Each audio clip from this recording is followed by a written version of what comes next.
Hello? Checking my audio.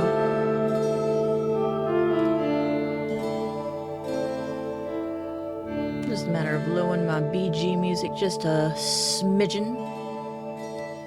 That should be good, honestly. Oh my gosh, my poor headphones. My poor headphones are dying.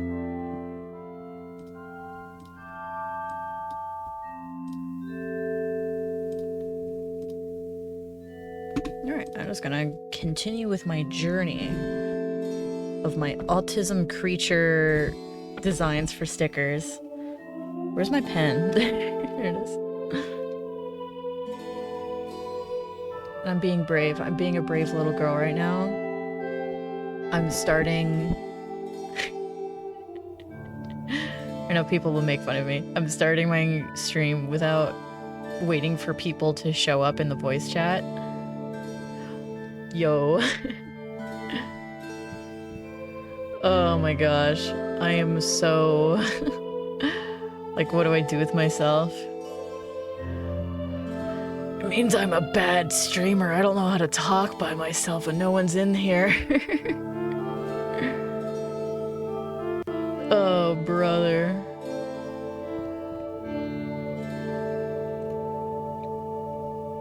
Checking my settings. Whoa. OBS? OBS, honey?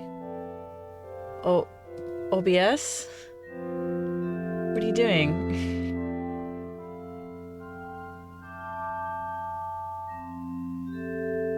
OBS. You alright?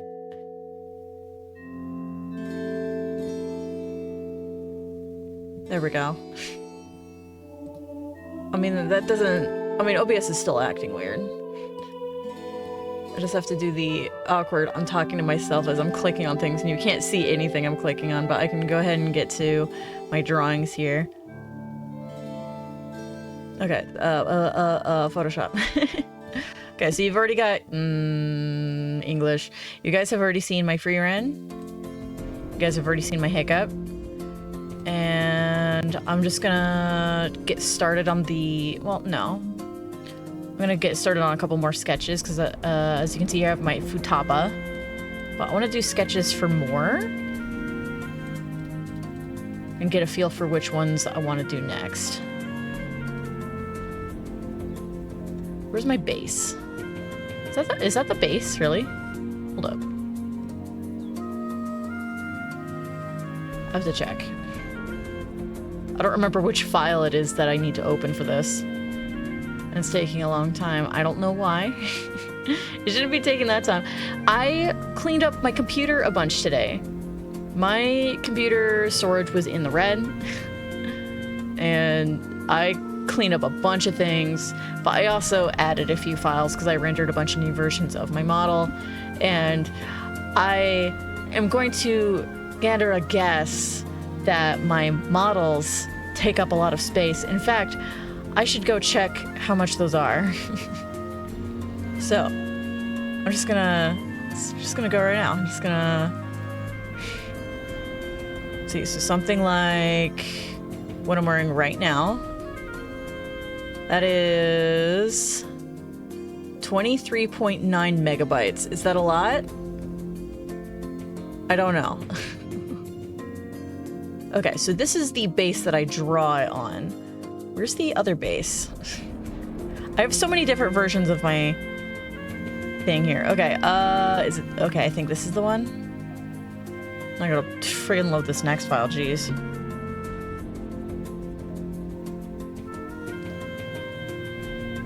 Oh my gosh. Photoshop? She's trying. She's doing her best.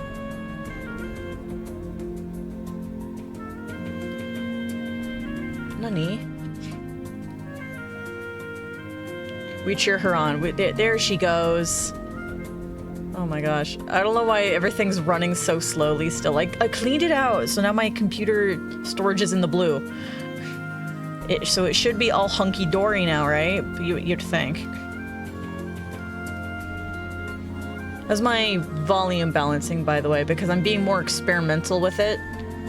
Because usually, what I do with my volume balance is I use my eyes to look at the audio mixer and see where the volume levels are at.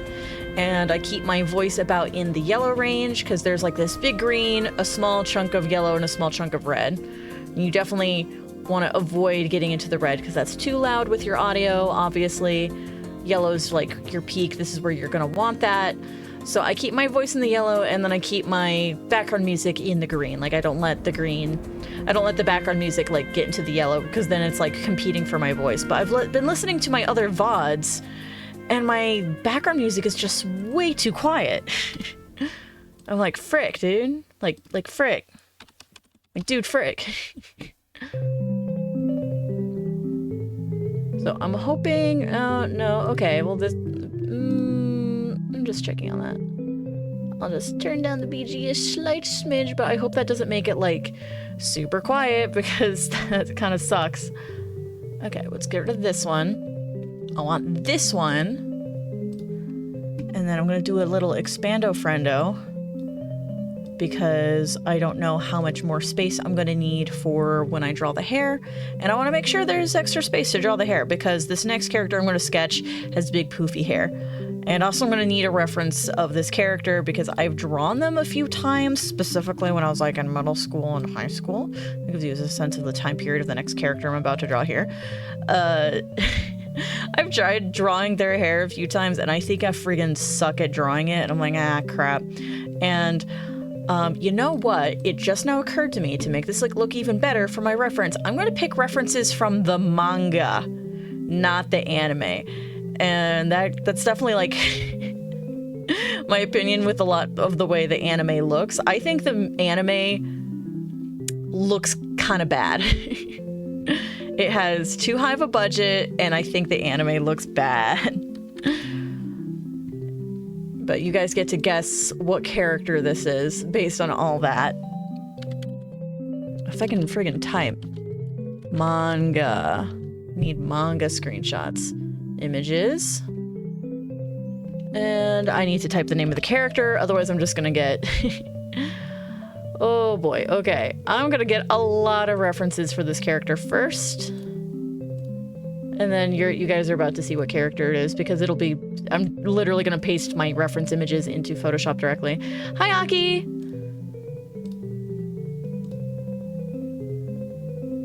Oh, we have a bit of static.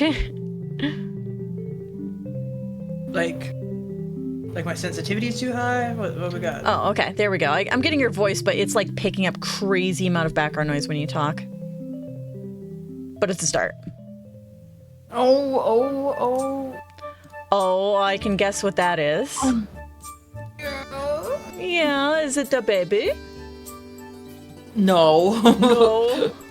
Whoops, didn't mean to do that. No. So defensive. Yeah. Blah. Hi, welcome in. It's me. It's me. The Cheeseman. Patrick Cheese? No. just No, the Cheeseman. shut up. Shut up. Sorry, I just got all sorts of like noises and I just come in and I ruin everything. You're fine. Oh my goodness. You're fine. Ugh. So, Aki, you want to guess? I mean, assuming you didn't see my screen and recently, you want to guess what character I'm going to sketch next? And it is a manga character. Okay, I mean, there's no clues so far, so. I suppose not. I'm just gonna go and do it. I'm just gonna grab my references. I'm gonna paste a bunch of references into Photoshop directly. Oh, there he is. There he is. And like I was just complaining a minute ago before you came in, I'm not gonna use references from the anime because I think the anime is kind of ugly. Not gonna lie. So I went and got myself like a nice cake with all the fixins on it, but now I have a chest ornament. Oh. And interfering with the eating process. You don't need the eating process. She's eating, so I'm glad she's happy. Oh. Baby. Yeah, she's baby. She's kind of gumpy right now. Oh, she's always gumpy. Oh, not always. She's always gumpy. Muffin, you really gonna take this slander? Well, maybe if she weren't so slanderable. Move. This one's interesting because it's direct comparison between the manga and the anime, but which I will keep. But oh boy, I think the anime adaptation is ugly. It is such a disservice to how beautiful the manga art is. It hurts. Yeah, it kind of does. The manga art is so beautiful. The drawings are stellar. I don't know if you saw, but Erdos posted like some acrylic standees that were just of manga panels, and I'm like, ooh, dude, I don't want that they're sounds so nice. Muffin, I really want to eat my cake. Yeah, so does she. Oh. What did you expect, honestly? Ow. Come on, Photoshop. You can do it, sweetheart.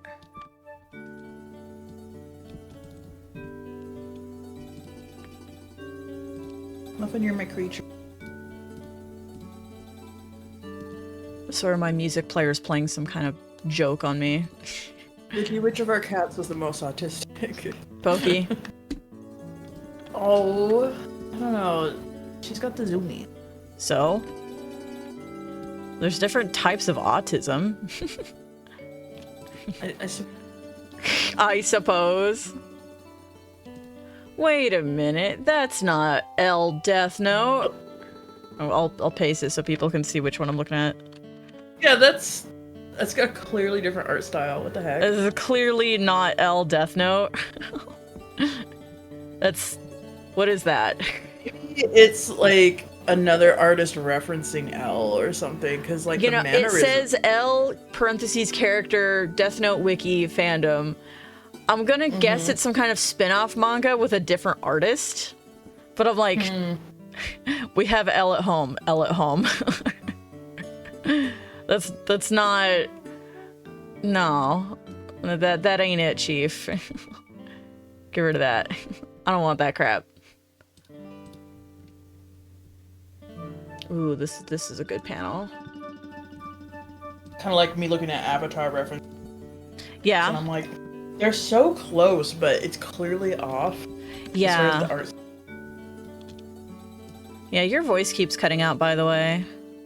Oh. So it could be a sensitivity thing you have going on over there. Yeah, it was, because he said there was too much background noise. Oh no. Oh no. Oh no. Oh I mean, no. I can switch to headphones soon, but at the moment, that's not going to work. Okay, no, that's fine. Go back up there. Reference image. Do I need any more reference images other than this? This is a good one. I'm going to take this one. Just because I think his hair is really difficult to draw, because I've tried. It's good hair. It's good hair, and I can't draw it. I love how it's drawn like it's that type of messy that boys spend like an hour trying to get right. See, y'all can make fun of girls for spending hours doing their hair just so, but I've seen boys spend just as much time trying to get that animated hairdo going. And I'm like, uh-huh. All right. And I decided, why would I put that much effort into something I have to do every day? Yeah, I don't do that much hair. Definitely don't do makeup. I did my hair a little bit today. I straightened my hair today. Yeah. And I look adorable, so, you know. Little Miss Muffin.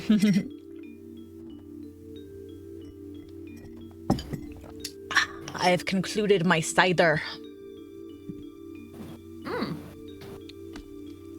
Wow. I tried cold cider today. She yawned and I saw the inside of her mouth real good. Wow. Is that so? Yeah. Muffin, I need to find some place to put my milk, so quit moving around. Oh. Alright, I need to get an idea of how to do his swoopy hair, because I'm so bad at it. So I'm gonna do what we in the industry call ethical tracing. Mm-hmm. Oh, I need a much smaller brush than that. Oh, shoot. Muffin, do not get back there, please. Okay, if I go out, it's because Muffin took out my computer. Oh, one of those, okay. Yeah. Honey. Just trying to get a sense of, like, the general shape here. Yeah, I like tracing, like, the directional lines. Getting a feel, and obviously I have to simplify it because this is for, like, a cartoon. A very cartoony version.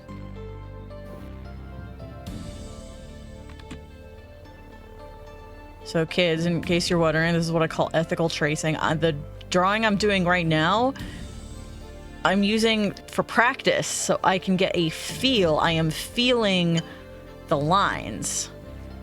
But the final is gonna be like where I use my eyeballs.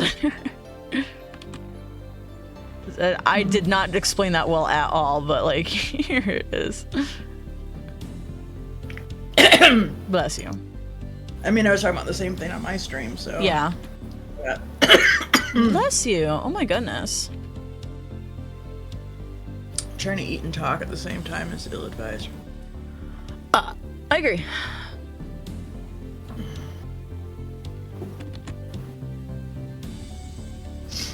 You have like an extra window on top of your chat box that says ban, purge, delete. Don't worry about it. OBS is like glitching right now, and I don't like. I was trying to fiddle with something, and now that window is like stuck there, and it's gonna bug me. And I don't think I can get rid of it. It's just stuck there now. It's like the mod equivalent of crush, kill, destroy. I will crush, kill, destroy.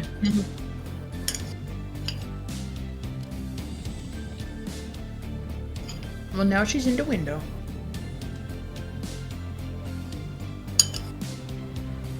Tomorrow I really want to get out some clippers and clip some stuff in the garden. Snip, Here snip. in the garden, let's play a game. This will be so much fun. Stinky! Don't worry about it. This one is a very interesting arrangement of his hair. This right here is the detail. This is the detail in their hair that boys want. And like, this is the level of detail you're gonna get in manga drawings. But in the anime, it just looks like a sad knockoff. I'm just saying, like they had a really high budget. They had such a high animation budget for the anime adaptation, and they squandered the hell out of it. That adaptation looks so ugly. Y'all can fight me. And like the characters' hairs all look so muddy, and I friggin' hate it. What a sham.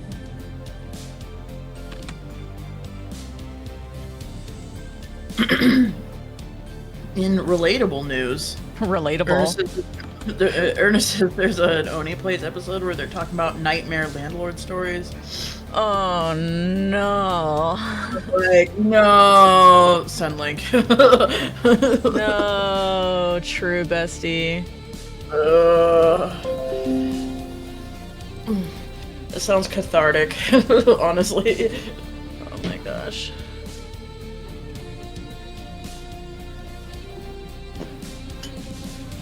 Oh my gosh. All right. I was trying to fix the thing in OBS and I made it worse. Oh my gosh. Messenger.com. Can you piss off? Oh my gosh. This is so... I made it worse. I made it worse. I'm gonna go crazy. So it looks like you popped out. Okay, there we go. There we go. Okay. Hang on. Docs. You just launched docs there. Well, yeah, but I had to pull out the window so I could make it bigger so I could reach buttons that are hidden. It was driving me insane. Okay, I fixed it. Oh, yay! I have too much OCD for this.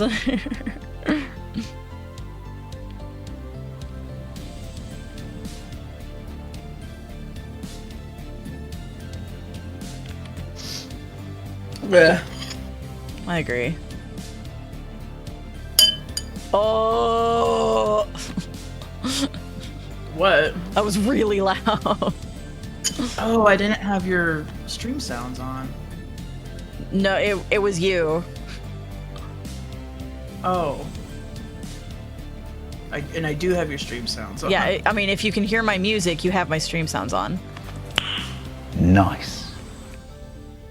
So you should make sure you are in a state where you can hear my BG music, otherwise something is wrong.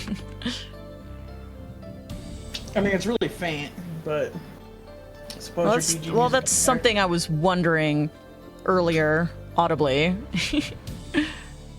When I wasn't here? Yeah. It's like, because I've been trying to experiment with my audio levels because to me, I'm like, oh yeah, this is where I have it is perfect. And then I listen back to my VODs and I'm like, you can barely hear my BG music. Uh-oh. That's not great. So I'm experimenting with like trying to make it a little louder. Whoa, I think my music player glitched out there. Do not what? Because you cut out.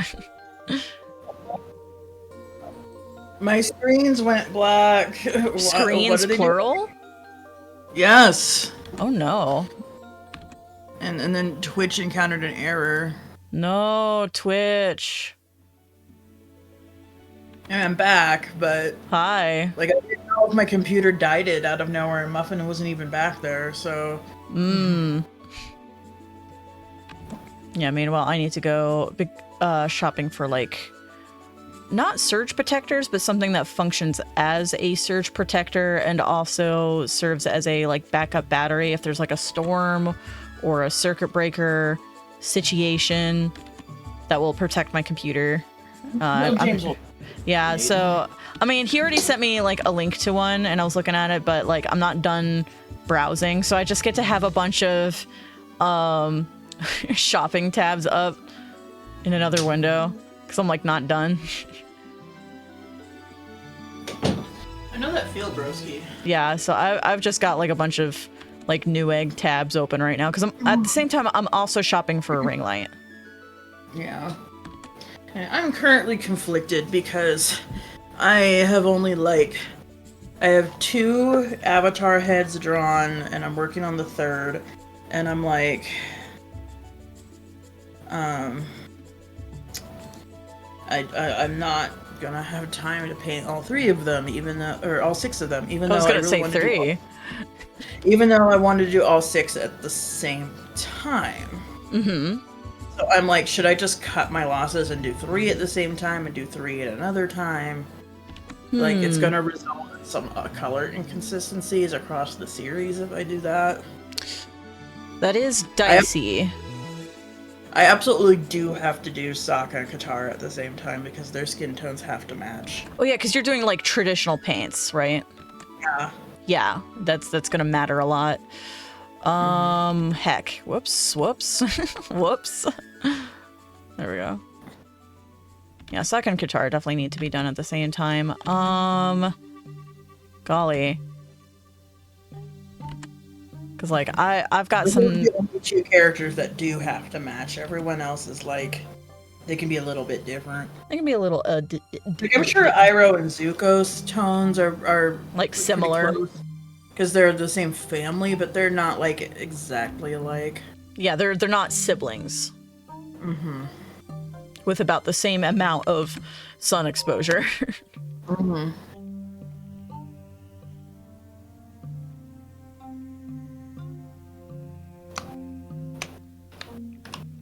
Oh, Elle, what even is your hair? In fact, even the way that they're shaded in this screenshot shows Zuko slightly pinker and Iroh slightly more yellow. Yeah, like their tones are definitely not the same. Yeah, their tones are not the same. So Pew, pew, pew, pew, pew, pew. I see fan art of Iroh and Liu 10 and I start to cry a little bit. I'm gonna cry. I'm gonna effing cry. I'm gonna tear bend.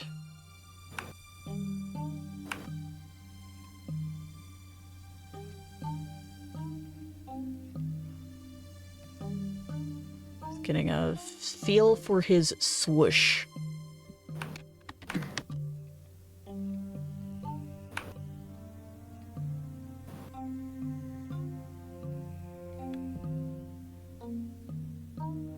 I'm just thinking about how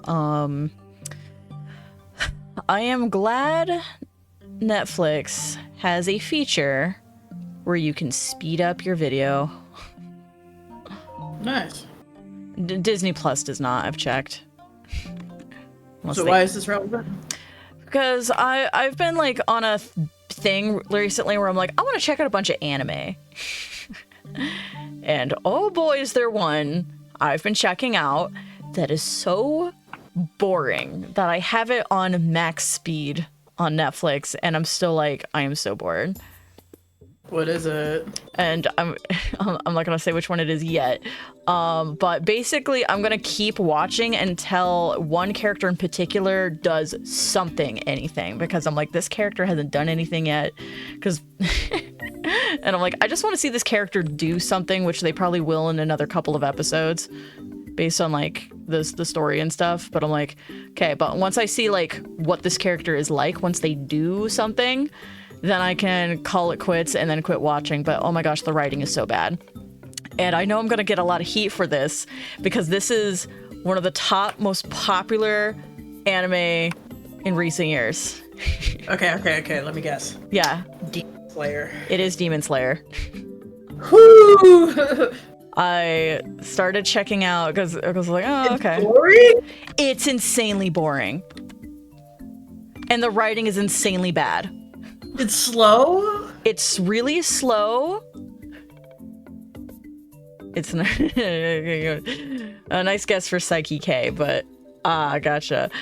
Sorry for Demon Slayer fans, but if I were given this script out of context, I would gather that it was AI generated. Because because there is nothing unique happening.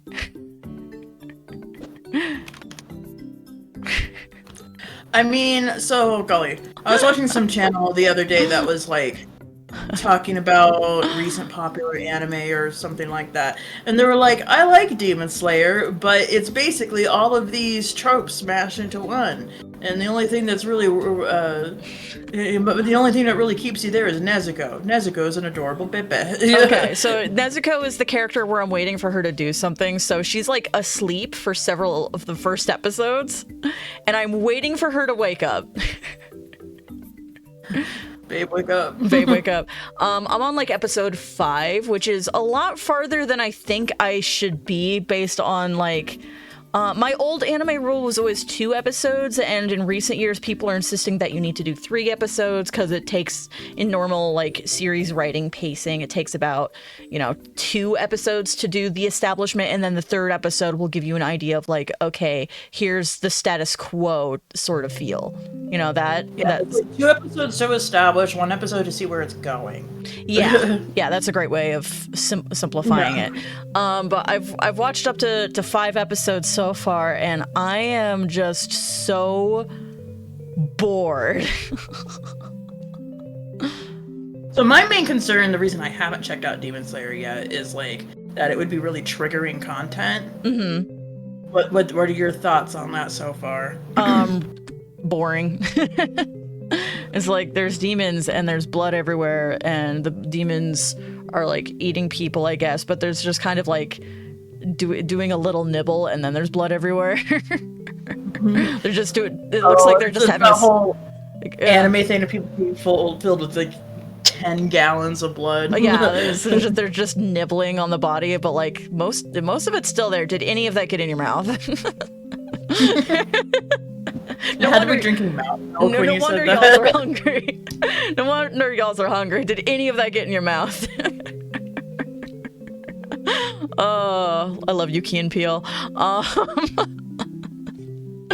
But yeah, just my analysis is probably what it is that's making it so insanely boring, is that it's clearly an adaptation of a manga, and what I mean by that is that a great deal of what is on screen and what we are hearing and what the content is constantly is inner monologue, which is okay for a manga, but for an anime adaptation, oh my goodness. I'd like to see movement. And like, there is like movement. It's way more movement than My Hero Academia, I'll tell you that much, but I'm still like bored out of my mind because it's still the character having an inner monologue for a really long time. Oh my gosh. It sucks so bad. I'm sorry for my ways. I mean, I want to drag it through the mud. Just on principle of it being a shonen. Whatever. Yeah, like, entry-level anime garbage. Entry-level anime garbage. Not to mention one where I'm like, yeah, I see why this is rated M, blah, blah, blah, blah, blah. And then remembering that this is a very popular answer children give me when they tell me their favorite anime. And that pisses me off so much. Inuyasha had the decency to be TV-14. Yeah, Inuyasha was at least TV-14. I mean, Inuyasha is my biggest comparison for it, as I look at that and I'm like, that's Inuyasha. Yeah. Yeah, no, that's true. So, I would say, like, almost Inuyasha levels with, like, it's like, oh, here's demons, and they eat people, blah, blah, blah, blah, blah. But, oh my gosh, the shonen tropes are, like, grinding my gears. I can't with it. And, like, there are good shonen. I'm not a shonen hater inherently. It's like Fairy Tail's pretty good. I effing adore Soul Eater. Tsubasa's technically a shonen in a weird way. It's kind of a weird outlier, but... Clamp is like that. Clamp is very much like, okay, we want to do a genre piece, but we're going to purposely go outside of tropes. Yeah. I think in some cases they may have Thank you, Shane. Welcome in, Shane. Delicious. And I think in some cases, Clamp may have been genre definers, but like, so many of their series are like, yeah, it's a blah blah blah, but it's really different for a blah blah blah. Yeah.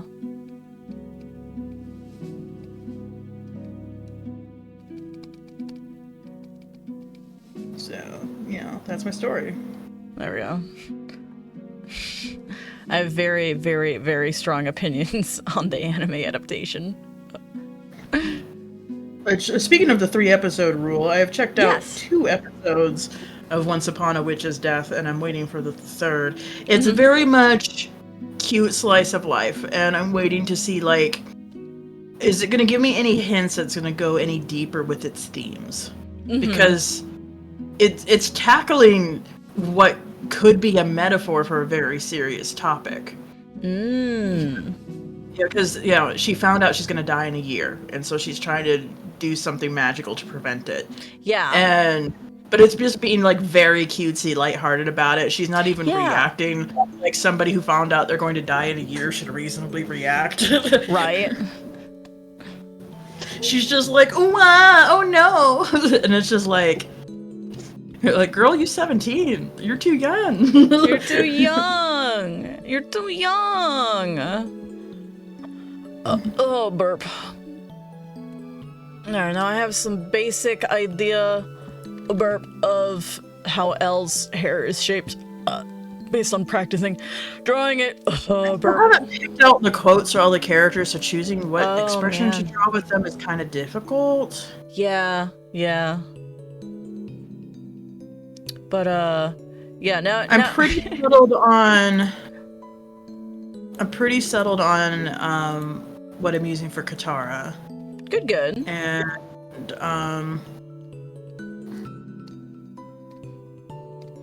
Sokka is the hardest to find serious quotes for, but, like, he has serious moments. I'm just waiting for a good quote that exemplifies, his thought process, his character, like in one quote.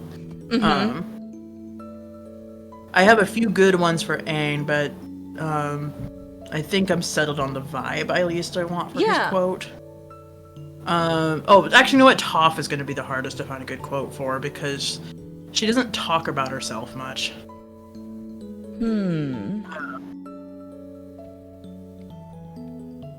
Oops.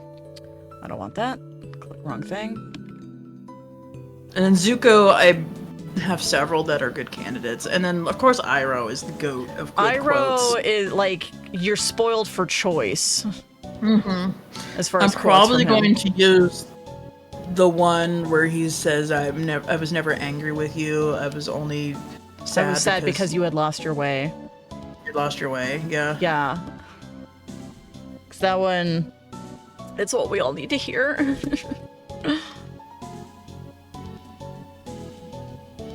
Alright, how do I But remember, Vicky, simplify it's this? time to look inward and begin to ask yourself the big questions.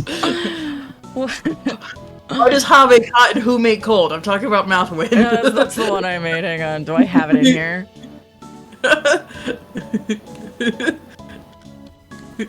That's the only one I remember off the top of my head. I forgot you made that one. Memes are great. Anyway. Oh, okay. Hang on. I'm just kind of looking through my meme folder. Choose treachery. It's more fun. Hang on. Let me just. Alright, Iroh memes. Let's go. Let me just look at my meme folder here real quick. And just go through only my Atla ones. Let's see. Also, looking at all these screenshots and like tracing over select ones and such really gives me an idea of like the subtle inconsistencies that are there in the animation. Was that the quote where you said, which is a quote meaning he was sad because he lost his way? Yeah.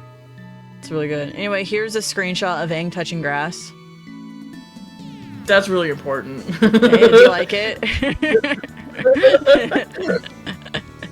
look at those grippers. Look at the way he's gripping into that grass. My butt touches grass.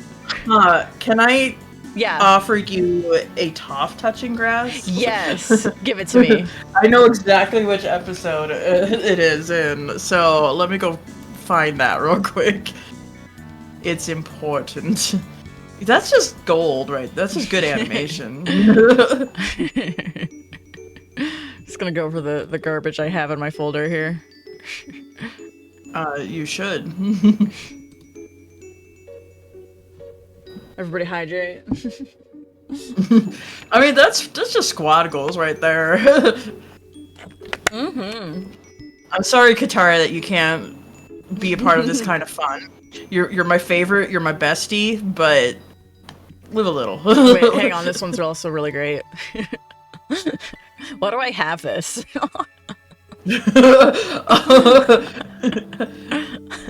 And just like Pabu coming out of nowhere.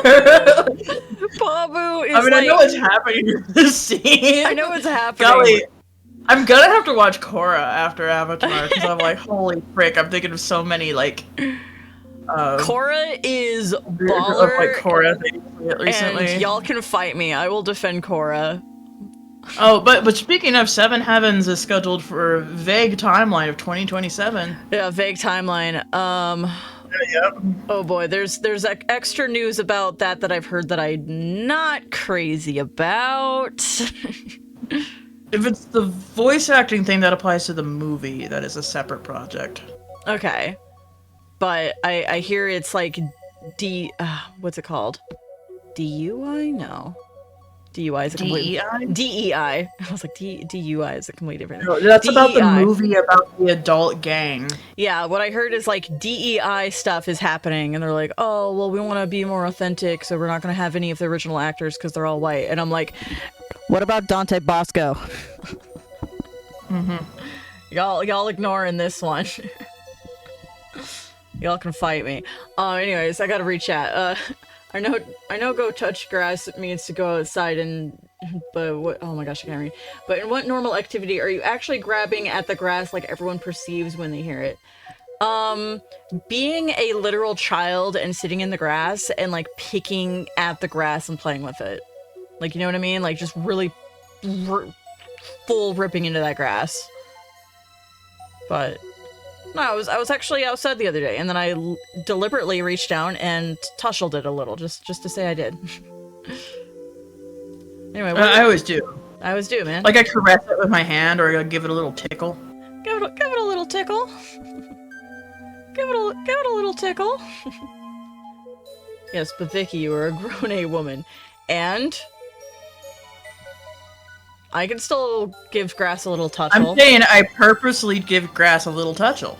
Like, Because I'm constantly thinking of the grass and how neglected it is. it's very neglected and it needs my touch to remember that it is loved and cared for. Oh gosh. Do you like this one, Aki? God, the animation in this episode is so good. You've got to take care of yourself. This is what my husband tells me every day. Okay, so your husband is Appa, canon. Got it. Yes. Very real, very normal quotes. Yeah, use this quote for Aang. I dare you. I mean, first of all, that is a great one. I know, my favorite Katara... gosh dang it, Vicky. My favorite Katara quote is when she tells Toph, a blind girl, the stars sure are beautiful tonight. Too bad Toph can't see them. It's so, like, actually mean. Oh my gosh. Alright, now here's, like, the Ira ones I was looking for. You don't need them. Okay, well, okay, this is my template. So that one doesn't say anything. Anyway, this is the one I made. It's time for you to look inward and start asking yourself the big questions. Why does Hame hot and Mihume cold? I'm talking about Mouthwind. Which to me is like extra funny in the Avatar universe because an airbender or even a firebender does breathing as part of their bending. The blank joke does remind me of one of my favorite jokes in my game. Your game? Well, which game, baby? You gotta tell me which one. It's like just Katara in her infinite compassionate wisdom stoops to saying that in one episode. And to be fair, they're all very sleep deprived. They're all very sleep deprived, and everyone's cranky. Yeah. Everyone's ready to kill a man. Toph's the only one who would actually do it, though. Toph might kill a man. That's why I'm here for it.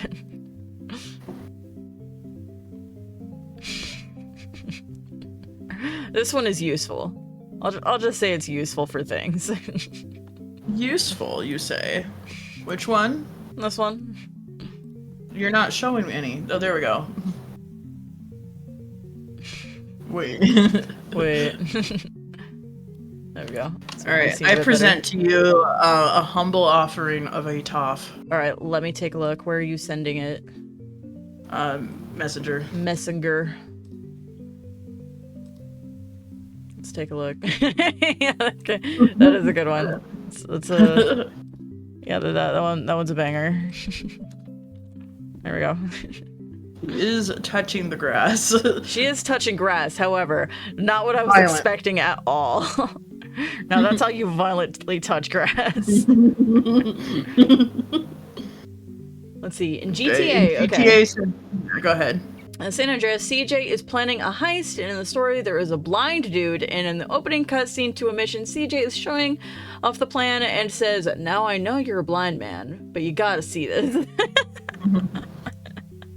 I think I've seen that before.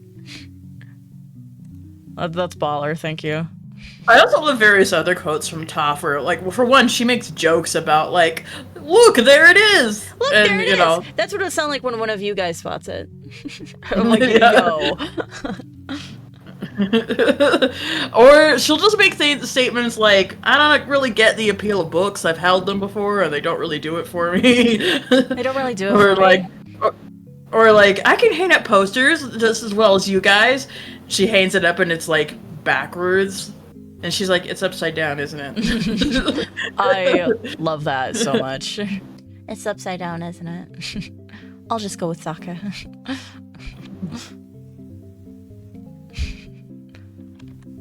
Oh my gosh,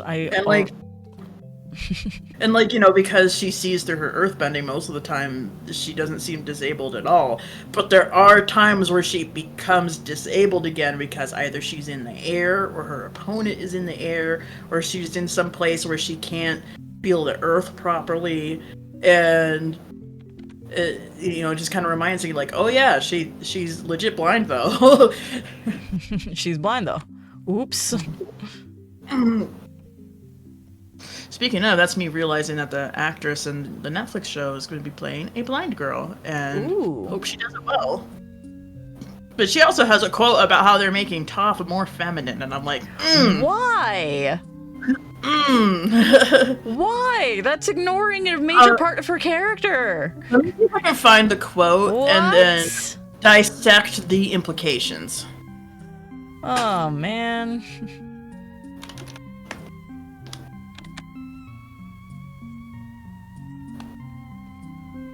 This is still so hard to draw. I don't know how to friggin' draw L. His hair is so difficult. I'm gonna look at my references and be like, look at the general shape I should be following.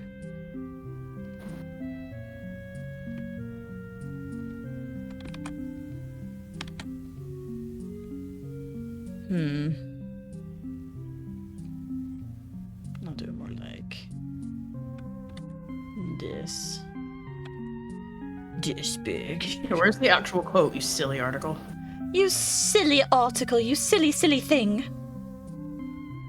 Oh my gosh, how do I draw this?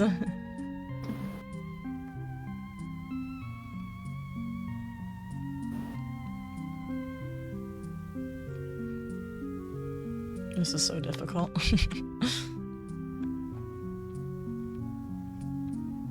Nope, that looks terrible. Where's the quote? They're talking about the quote. Where's the quote?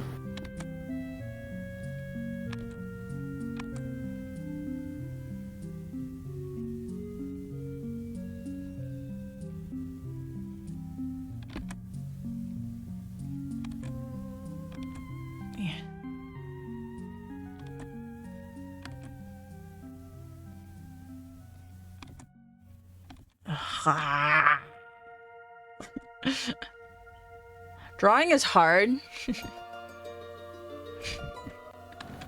Getting more flashbacks to last week.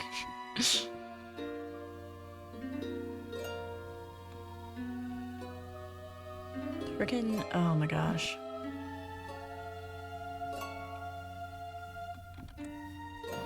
Alright, apparently I didn't have to do this before. Okay, we're gonna extend the canvas more this way.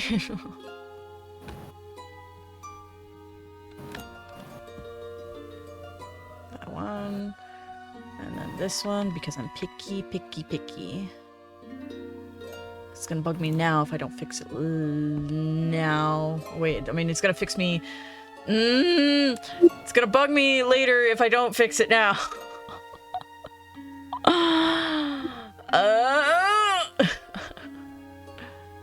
Oh, help me. Alright, what do we got?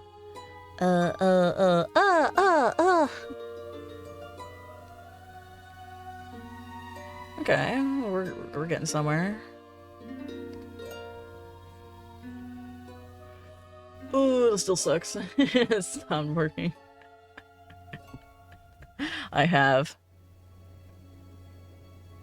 In case I have to remind people, don't click on whatever that might be, because it might be a cursed link. It might give you your computer the diseases. Don't do it. Mm-hmm. Don't. All right. All right. So here's the quote. Yeah. So from the actress who's been cast as Toph for the Netflix. My version of Toph is going to be a little older and slightly more feminine. I feel like I wanted to work into a very humanizing space for her because, you know, she was a cartoon. Bad. And I'm like, okay, so children and tomboys aren't real? Oh my gosh. Faith lowered.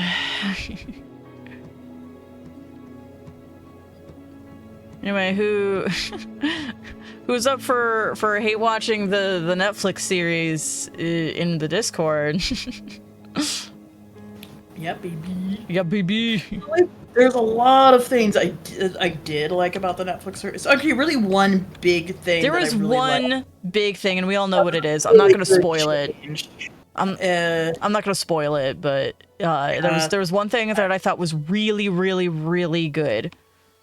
One. And then there's other things where I'm like, I'm neutral on that, like the ways they combined certain episodes together. And there's other things where it's just like, kind of hated that, which is the treatment of two characters in particular. And I don't know if you want me to say or not. Go ahead and remind me which characters. I'm gonna guess one of them is Iroh.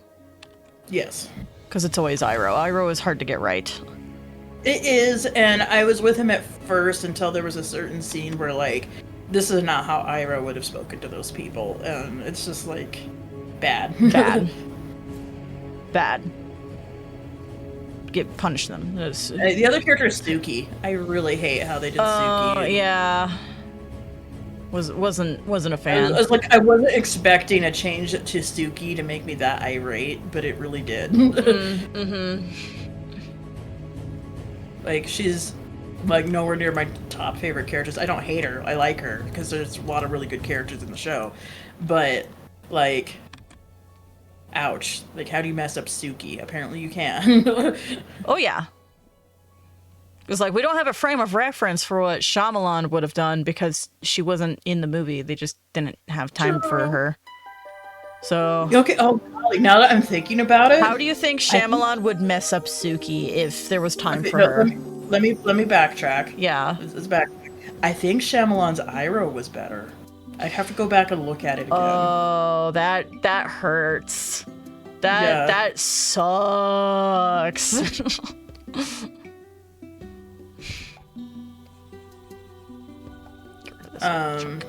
There's still one change that Shyamalan made that I love, and I still haven't seen any other version of Avatar do this, and I'm mad.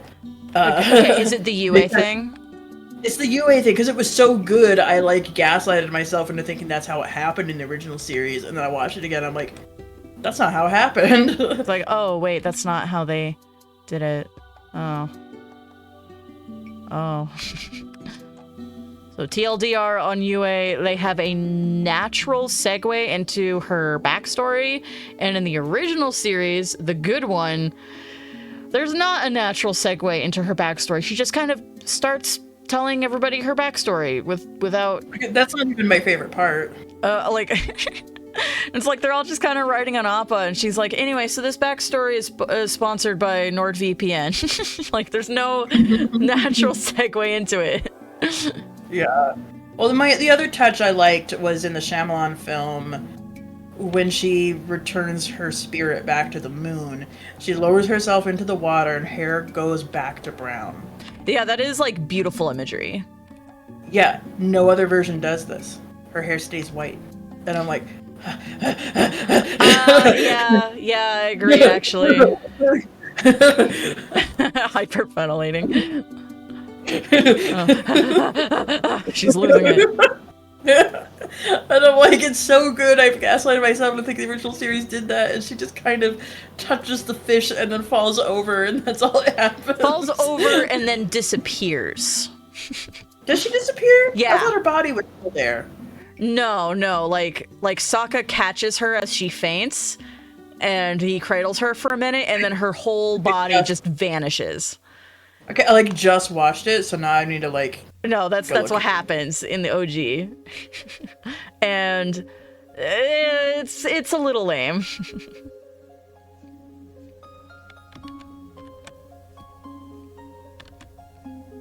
I might have to go grab socks and a sweater. I'm getting a little chilly. No! Sorry. Sorry, no DMCA for you. Not today, at least.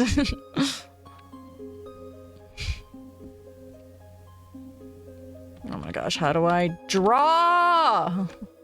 Okay, hang on. Wait. Yes.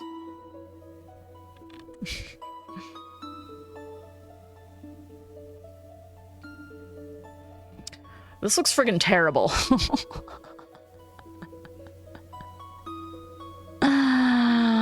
Why is it so hard to draw?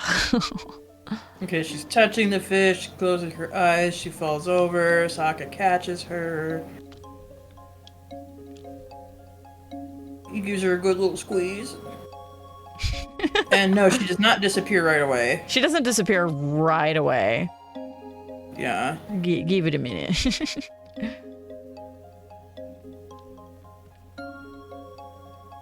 And we're cutting to Aang right now, so... Okay. I'll continue back to that in a minute. Oh my gosh, how do I draw? One day, Vicky, you'll make your dream cosplay. What's my dream cosplay? Toph? The ocean spirit from Ember Island Right, Player. right. I did sketches of that. Hang on. They're in my folder somewhere. Okay, yeah, alright. It cuts back. She fades away. The fish glows. Iroh puts the fish back into the pond. Like, The whole pond glows, and then Yue as the moon spirit comes out. And talks to Sokka. Talks to the Sokkas. And then in season 3 we get the best quote ever, and... Oh yeah.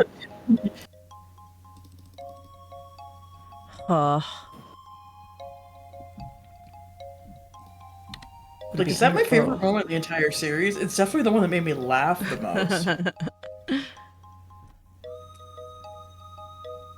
Oh, brother, this guy stinks. Because the delivery. The delivery. It's not DiGiorno. Also, Shane, I kind of got from context clues that you maybe haven't seen Avatar, is that correct? Yeah, he's told me a couple times he hasn't seen it. Yeah. I would love to marathon with that with you. Yeah, English. Yeah. He did apparently pop into the Discord on Friday when I was watching it, and I didn't notice he was there because my audio settings were off and I could not hear him, so that was my bad. Anyway. Oh, really? So he watched, like, I guess a few minutes of it. No idea where.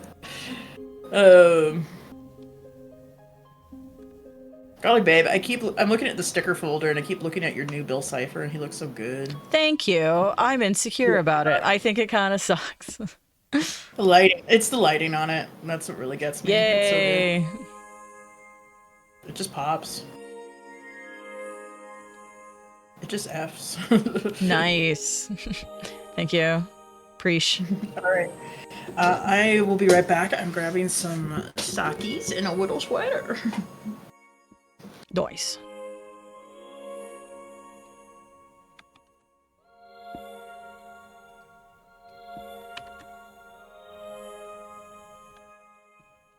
Alright, well, ironically, upon adding the clothes, it's starting to look like L now. I'm gonna wait for Aki to get back to ask this next very important question, but I'm gonna make sure I save my work there, and everybody should hydrate. I'm gonna hydrate. Mm-hmm. Mm-hmm. Mm-hmm. Mm-hmm.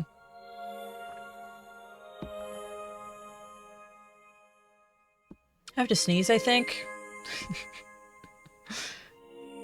Is it gonna happen? Who knows? So okay, at the very least, I'm gonna add another sketch layer so I can do it this way. I'm like second guessing. Maybe if I make it really big. Anyway, I'm just gonna do it. I'm gonna add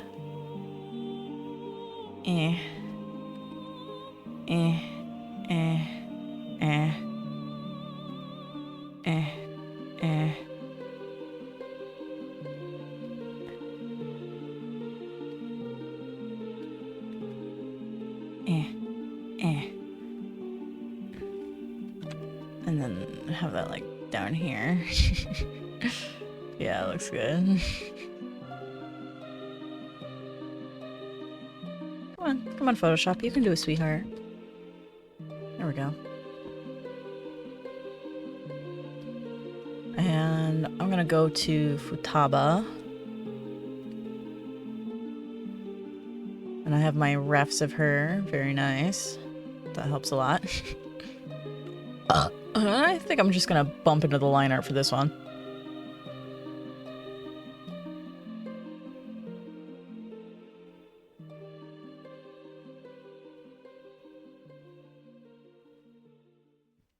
Come on, Photoshop. You can do it, sweetheart.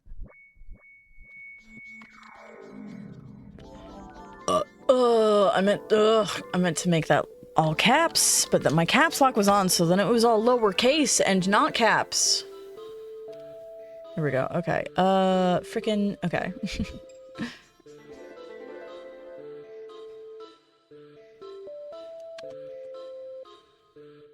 Yeah. Looking good, Susan. Just need to be picky about little details.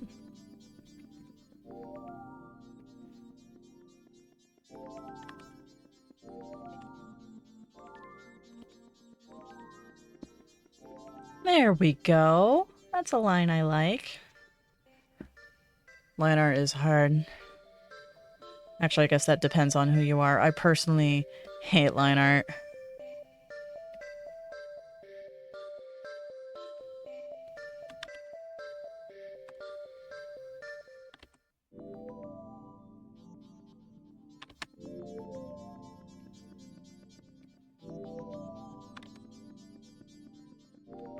There we go. Yeah.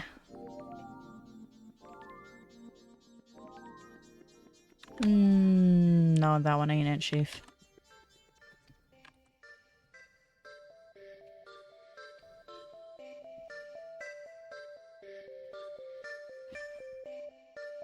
I'm so needlessly picky.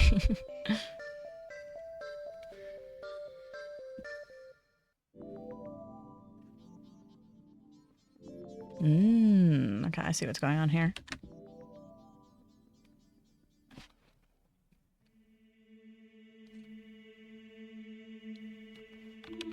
Okay, that line needs to extend more. That's my problem.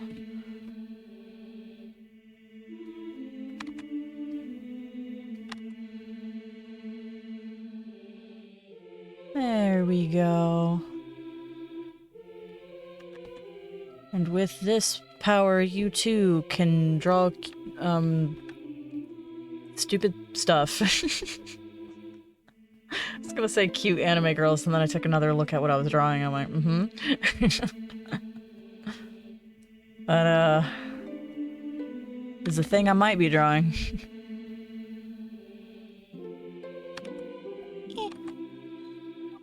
Whoa, whoa, whoa, whoa, phone, phone, oh my gosh, whoa, chill out.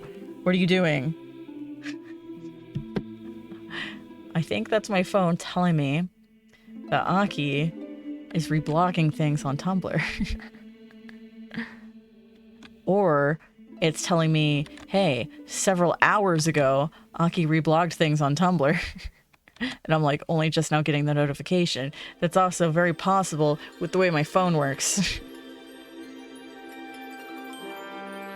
I see what's going on here. Okay. Okay, now is her sideburns like in front or behind? Kind of in front. Yeah, I'm gonna say sideburns are kind of in front. Man, she is super kawaii anime girl though. Like, I have fashion envy for this girl. Me too. I've been having so much fashion envy lately. Anyway, hi return. A lot of my fashion envy has to do with the fact that I don't have the body type for a lot of those fashion choices. I know. It's like That's the biggest reason for my fashion envy. Yeah, just the... I go around to like an anime convention and I see this tiny little Asian girl wearing all this kawaii core and I'm like, yeah, I wish that was me.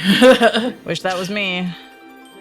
Be dressing like that if they made those items in my size. But no, of course not.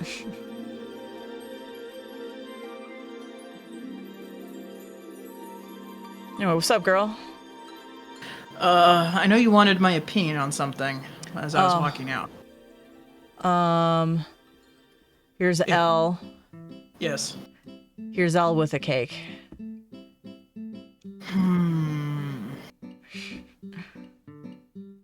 Drive a hard bargain. I think that cake has a spoon in it.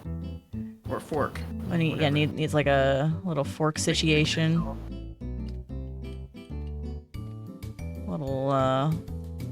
Little fork To sticking really out. sell the fact that he's gonna eat that. Let's see. I don't know, just like a...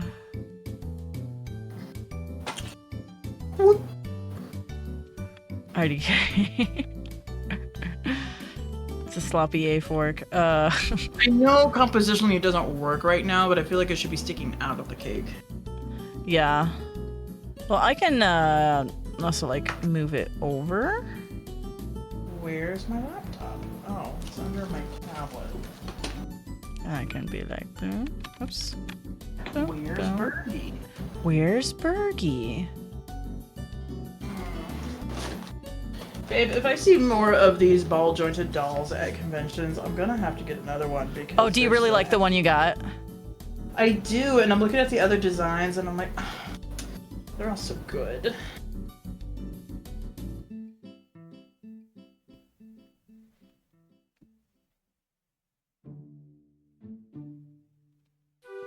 Anyway, there's a crappy little fork in it. There's one that's like a little brunette girl with glasses. You know how I like little brunette girls with glasses? Little They look brunette like- girl with glasses. Little brunette.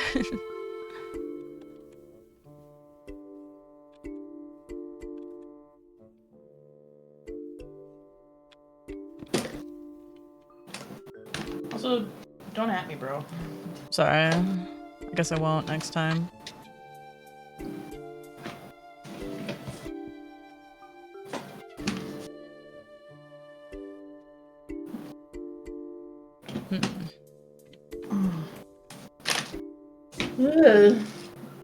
Oh, I'm a I tie. have too many chords. Yes. Too many. Too many. Oh,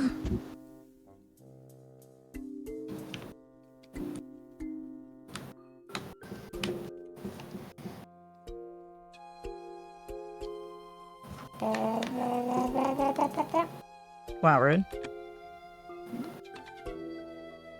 Not like muffin rude, but like still like, wow, really now, you know?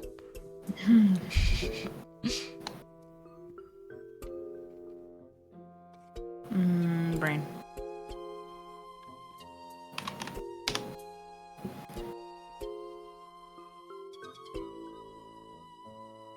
Okay. Yeah.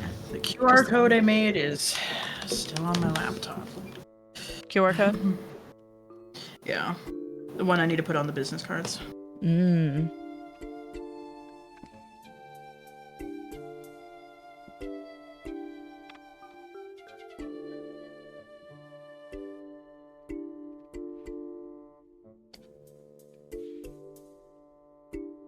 No, this just sucks. Remind me to tell you later more about a local art organization I found out about that I don't want to discuss on stream because it's, you know, it's local. It's That's local, personal. yep. Oh yeah. But I am intrigued because I am interested in, you know, doing better to get our work out there. As far as I understand, it will have opportunities for that and also classes, and that sounds pretty cool. I low-key kind of want to be the one teaching the classes. Like, I'm actually more interested in being a student right now. Like, I'm fantasizing going back to school and taking more art classes. Oh, really? Like, what the heck? And that would be a huge sink of money, which, so I'm not going to do that, but, like... Yeah, indeed. Wish I could. But no, like, there's all these, like, it's like, oh, local art class, blah, blah, blah, blah. And I'm like, well, I kind of, like, know this stuff already. So I kind of want to be like, do you guys need more instructors? I think there's instruction opportunities as well, to be fair, but Yeah. I kind of expect everybody who's already working there to be above my current level, so... I dare say, don't sell yourself short. Because I've seen a lot of like, okay, today we're gonna be learning how to do watercolor, and I see like what the teacher has made, and I'm like, Well, thank you. I think that you're implying that my watercolor is very good. Is that correct? Yeah, I love your watercolor. Well, thank you. Yeah. I need to get back into the swing of it. I intend to do a lot more watercolor because I love those portraits I did of my D&D characters. And Yeah. Yeah, I really, really love those. I look at them and I'm like, dude, why are those so fire? Yeah. And yeah, I think of those, Blair was my favorite. That one came out so good. Mine too. And a lot of that I think had to do with the reference I was using, which it was multiple references. So I had one reference for the angle of the head and the lights and shadows, and then another reference for the facial features. Yeah. Because I was very much drawing like a middle-aged woman. Yeah. And so I wanted like a little bit more, like, where do wrinkles go? You know? Where wrinkle go?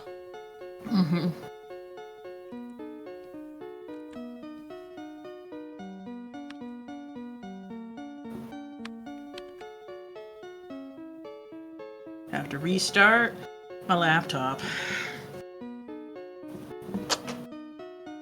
And I'm still cold, so turning on the heater. I know, it's so weird. Ugh. It's weird for the temperature to be like indecisive as it is. Yeah, like why couldn't we have had a day like today back on Saturday when we were hanging out outside all day? Yeah. That would have been swell. It's like, I'm One day inside. we'll have a plans on a good day, right? Never. Right? Clearly Right? never.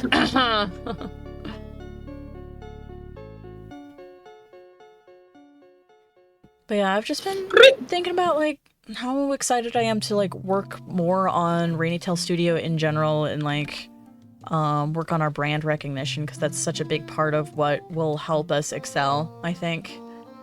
And I'm like, yeah, how do we do that? I don't know, but I want to do it. I'm like already entering mid-panic mode because I haven't even started painting yet, and bruh. I'm such a guess butterfingers. Just trying to get Well, my water. my laptop is Booting up, I will go back to my drawing on my tablet. I just realized something. Yes. I've been doing all of this line art, and I just realized the line art needs to be way thicker than what I've been doing. I'm in pain. No. I just remembered the line art needs to be thicker. There's some thickness inconsistencies between my guitar and my aim, but those are just guidelines for the watercolor version. I'm in Spain without the S. I have to do it again. And like, I could do like a cheater method, but it's not gonna look good.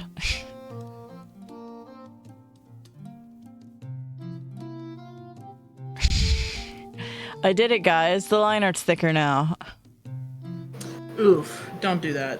Obviously not. Okay, well. Strap in, gents, ladies, and non-binary daisies. Here we go. I get to do that again. I'm just gonna put this in the back pocket and draw. Have a new layer. Also, Sokka is so underrated. Sokka is so underrated. Sokka is so underrated. Sokka is so underrated. Mm-hmm. More appreciation for my boy, please. More appreciation for Sokka. More appreciation for Sokka. Mm-hmm. Is this thick enough? My name is Sokka. It rhymes with an Anka. Young ladies, I rock ya. I rocked ya. Let's turn that down a bit. Then he got kicked out of Haiku Academy. Can't believe they have a Haiku Academy. I'm not that surprised. What's the size of my brush here?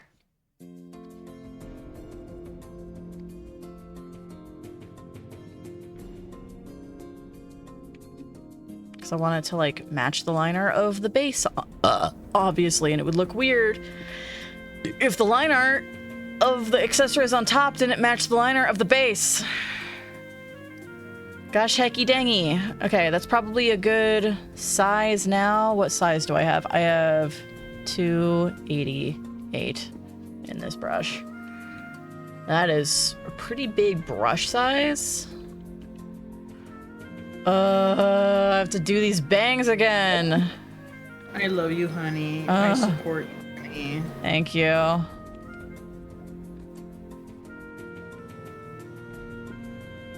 I believe in you, Goober. Thank you.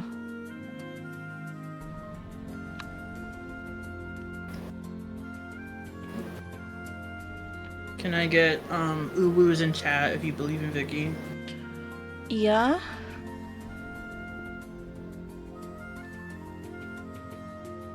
Also, I just want to see if this is still here. Just see if anybody is still here. Yeah, where's hubby? Playing RuneScape. And like that's okay. That's okay. But he is quite checked out mentally until I get back to Phoenix, right? I'm like, okay. Cause he's like asking me every week in anticipation, and I'm like, I'm sorry, I'm trying to get some art done for the cons that are coming up. And also, I assume what I'm working on now is stuff that we're gonna have to make in-house. I don't think. Yes. I was kind of hoping I wouldn't have to do that, but if that's what you want for NostalgiaCon, I will have to do that. Yeah. I mean, you can also like print stuff off and then give it to me, and I'll do the cutting. True. I mean, I'm kind of hoping that now that you can just independently drive over, that you will spend a few evenings with me next week. Yes. Indeed. Okay.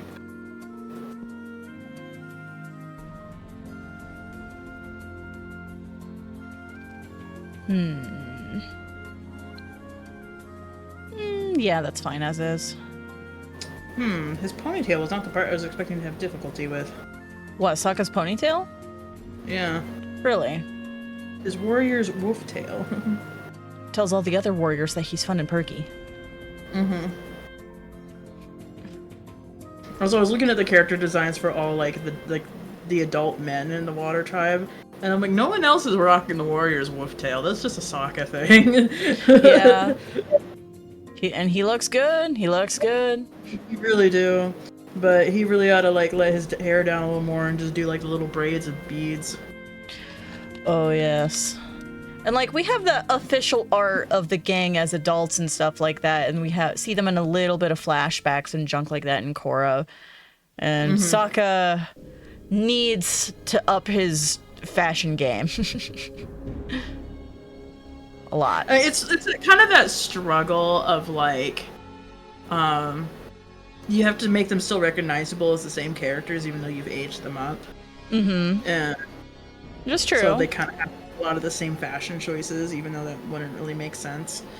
But in fact, like I saw a really interesting meme that was comparing young Roku versus old Roku to like the young gang versus the old gang, and it's just like, you know, you can tell which order things were designed in, you know? Oh yeah. Oh certainly. Like young Roku designed after older Roku, and you can actually tell like this is a younger version of this guy. Whereas like the older gang, it's just like, yeah, they're kind of glammed up looking, you know, they don't have enough of their youth in there. Exactly.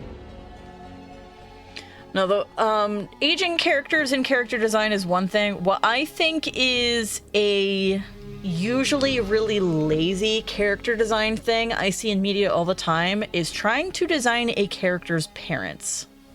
Oh my gosh, yes. That usually goes horribly. They're like, okay, how do we make these two characters look like they combined their genetics and made this character, which has the character design we want. And it's like, I know that's not an easy thing to do, but oh my gosh, I think most media does it very poorly. Because like, obviously the child character or the teenage character, whatever it is the character that's designed first, and then they gotta design the parents afterwards. It's usually really, really lazy character designs. And here's Sailor Moon, where there's several instances of the parents look nothing like their kid. And like that's fine. Like in real life, you probably wouldn't look at someone and be like, oh well, of course that's your dad. Like, what's the likelihood you'd see similarities? That happens a lot in real life, actually. Normally I see it with siblings because they're closer to the same age, but yeah, I've still seen a lot of parents and kids where I'm like, yeah, that's the younger version of you. Gross. But no, there's a particular example in this I think about a lot on that train of thought. And this is back like a couple of years ago when James and I were hanging out in VR chat, and I was obsessively and constantly looking for couples avatars. And cute. You know, and a lot of them sucked. But I found these two that were really cute, and I still really like them, but we don't use them anymore because the t-shirts on them say boyfriend and girlfriend. And I'm like, well, we're married, so that doesn't work as much anymore. But married. We're married. So I still really like those avatars, but basically how couples avatars usually are is it's like, here's a boy version, here's a girl version of like the same thing, right? And like that's like, we don't want them to look like siblings. Yeah, like but what it is they end up kind of looking like siblings because they look the same. It's just like, oh, this is the girl version of that other avatar, that sort of thing. That's what couples avatars usually are. That's literally all it is in the design. And I had this one person in a lobby that was like aggressively complaining at us for our avatars. And I was like, well, this person is a kid and they don't get the cartoon tropes. But it is very clearly a cartoon trope for them to look the same. And I'm like, you know what? I have an example of this cartoon trope. It's called The Simpsons. All the children characters are designed first, and then you see all their parents. Like, think like Milhouse or like, the twins or whatever. I don't remember what the twins' parents look like, but like Milhouse is definitely the number one example of like it's but it's I'm sorry, I don't see it with that one because he still looks like the product of those two parents. So, but the parents look too alike, and that's weird. Oh, where the parents look alike. Okay. The parents look like each other. Like instead of like, okay, we're gonna create two different characters, and they're supposed to look like, you know, they made the child, you know, like, but no, they just look like the dad is like adult Milhouse, and then the mom is adult Milhouse but woman. And at the end of the day, what they made is two characters, a married couple where they look related. And I'm like, I dislike this greatly. Don't do that. Okay. That is really, really bad character design. I'm with you. Okay, I am with you on that. Okay, I will say thank I still like the designs of the Van Houtens, but I see what you mean about them looking too similar. Yeah. Counterpoint, the Weasleys. Okay, the Weasleys are also like kind of an enigma, just on the merit of like not so much the parents, but like just generational, like consistent red hair. And I'm like, well, you know what? Full permission to say, oh, it's magic genetics. Because red hair is supposed to skip a generation. Yeah. Well, it's one thing to have like, oh, all the Weasleys have red hair, but apparently the Pruitts do too. Pruitts? That's Molly's maiden name. Oh, yeah. Why do I feel like I've heard that name before? Pruitt. I know not. Pruitt. Pruitt. Pruitt. Oh my god, I'm gonna have to look at more Sokka reference because I can't get his ponytail right. This wasn't supposed to be the hard part. I'm great at hair. Hi, Cross. I did half the line art for this and then realized I needed to use a way thicker brush, so now I'm doing the line art again. She cried a little bit. And then I wept. My favorite verse in the Bible, Vicky wept. And then I swept. In that order. Wept? Yes. I see. Yeah. It is what it is, folks. It is what it is. Alright, gotta look at more references for Sokka's hair! I love Tumblr posts that are just Sokka's hair down, reblog if you agree. It's just a bunch of screenshots. I mean... I do, as a matter of fact. Oops. Okay, wait, what? Oh. That's what's going on. Okay. Layers. Comparing Sokka from the animated series, the Netflix series, and the Shyamalan movie. No. One of these things is not like the other. I swept and kept. You better believe it, honey. Oh, this doesn't look as good as the... Okay. We're doing it again. We're doing this line again. I don't know how I'm gonna do this line again. But I'm doing this line again. Also merge down. And then make a new layer. Oh, look. It's a really gross chibi Sokka as a figure. Great. I hate the Avatar chibis. They're so ugly. I hate them. And what kills me is the majority of licensed Avatar merch uses the chibis, and I freaking hate it. They're so ugly. Thank you for the huggy. Yas. Yas. Oh, into my suffering.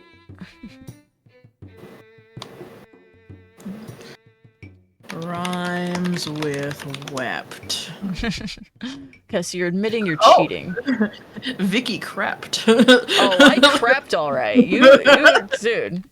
You better believe I crept. Vicky leapt. Yes. Vicky adept. I am adept. Okay, you know what? This needs to set up, okay? Okay. When Vicky is very confident, Vicky adept. Yay! No, I'll keep it as is. Friggin'. When Vicky hijacks your phone call, Vicky intercept. Oh. There you go. When Vicky has to redo the line art, No. Vicky accept. Oh, I thought you were gonna say Vicky wept again. That'd be really funny. Oh wait, yeah, that's where it started, isn't it? You're just literally backtrack. Shoot, really- I need to.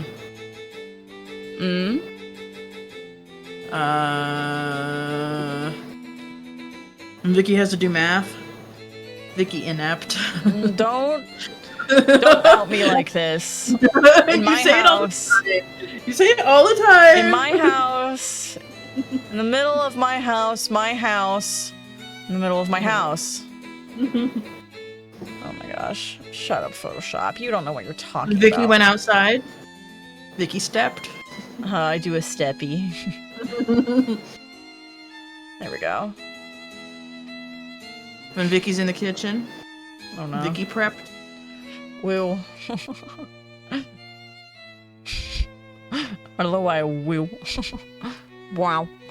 When Vicky wake up in the morning, Vicky unkept. Wow. Really? We went to bed and she slept. I did do a sleepy.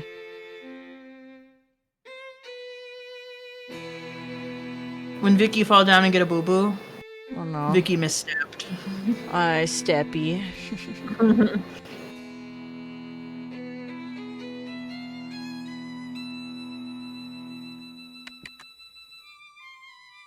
Where's Chain to participate in the rhyming hour? Mr. Buster I Rhymes. know! Vicky's rhyming hour. Mr. Buster Rhymes needs to be a part of this. Yeah.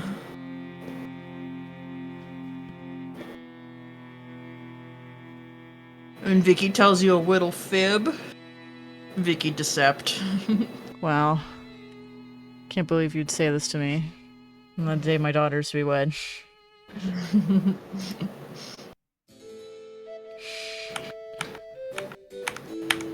Alright, time to look at more pictures of Soka.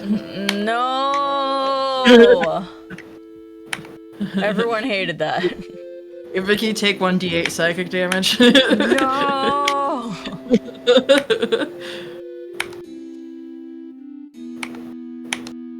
How could you do this to me? And on the day my daughter's to be wed. Okay, you can't just use that line again, Vicky. Come on.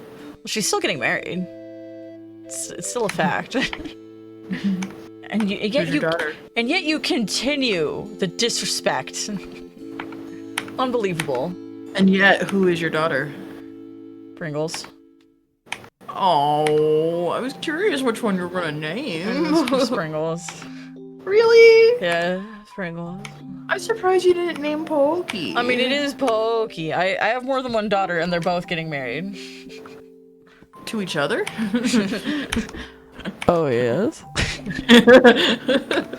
Ayo. Frick yeah, bro. Sokka, my bro. My brother. Why am I having such a hard time with your hair, buddy? Bloody. Okay, I'm bloody. Bloody. Okay, I can see one thing that is definitely off. Otherwise, his face is coming out great right now. I'm sure he would be happy to hear that. Like, I'm having zero issues Hmm. with the face. Vicky had an idea, and it'll be her concept. Oh yes, you've got it, my friend, you've got it. Speaking of, there's a concept I want to share with you guys, but I'll wait till my stream. Yeah, it'll be cooler then.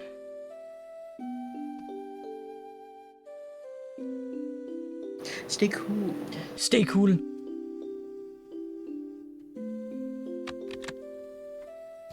Everybody hydrate. Oh, you white. Oh.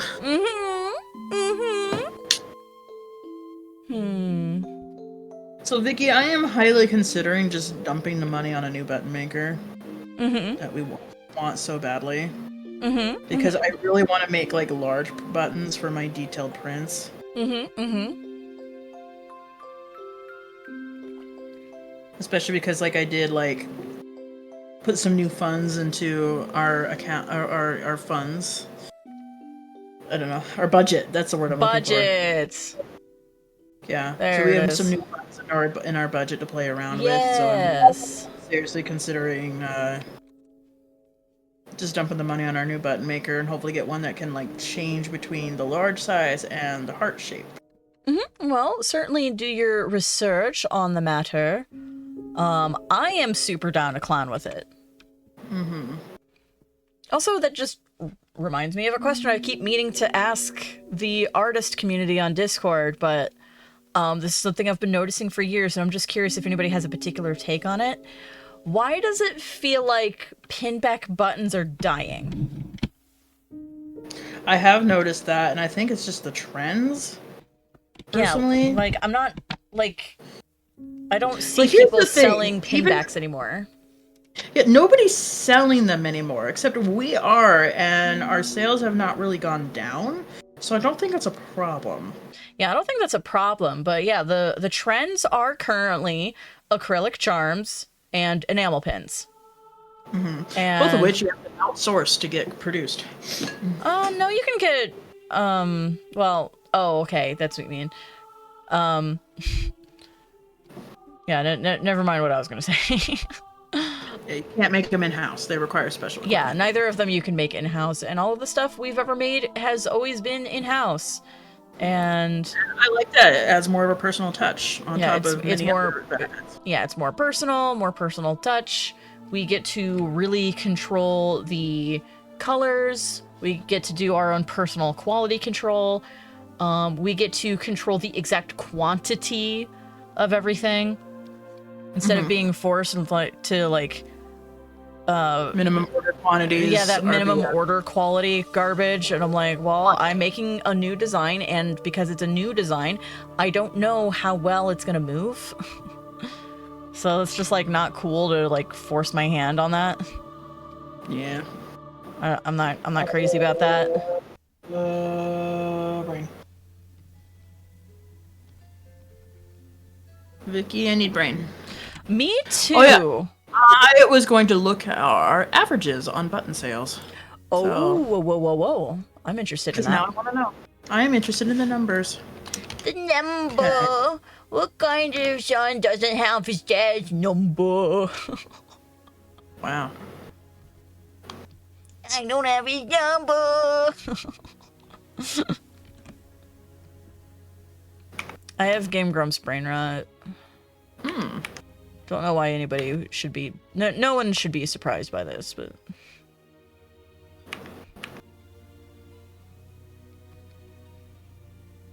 Yeah, that's good right there. Wow, my stomach made a really weird noise.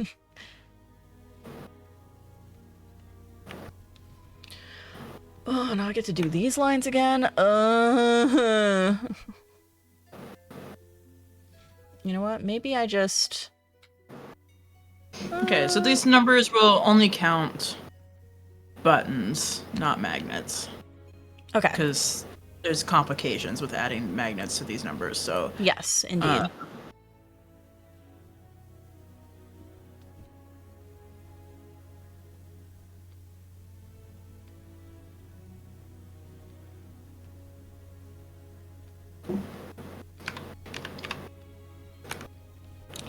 Okay, equals sum. What the frick? Eraser tool. You okay, buddy?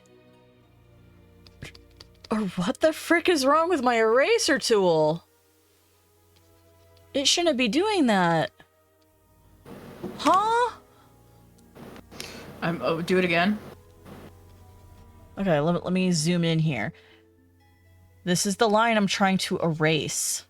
It should be a 100% opacity, which is what it's set to, and erase this line. Did you pick a different brush? Because it looks like No. it's like soft brushes. No, it's on a normal brush, but let me select my normal brush again. It's still like erasing the line little bits at a time. What is happening? Maybe save and quit and reopen Photoshop. Okay. Well, I'm going to lasso tool the part I want erased and then just click delete so at least that part is gone as intended. Save. What the frick? It was behaving perfectly literally a second ago. Okay, so let me close that. Open it up again. Art. Okay, there she is. Futaba. Humbubba. Humbubba. She is Humbubba. And... okay, now the eraser's working just fine. It is 100% opacity, erasing as intended. Did you do the thing where you closed it and opened it? Or I closed, I just closed the tab of the art. And then that was it. I did not close all of Photoshop. I just closed that one bit. But that seemed to work, so... good enough for with me.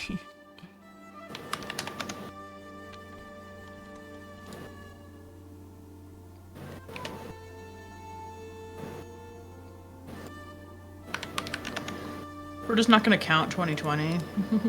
Yeah, we just... 2020 didn't happen. Year. It was the gas leak year.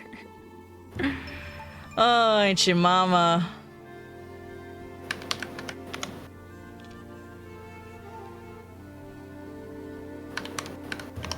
I very much do want to just marathon community in the Discord server.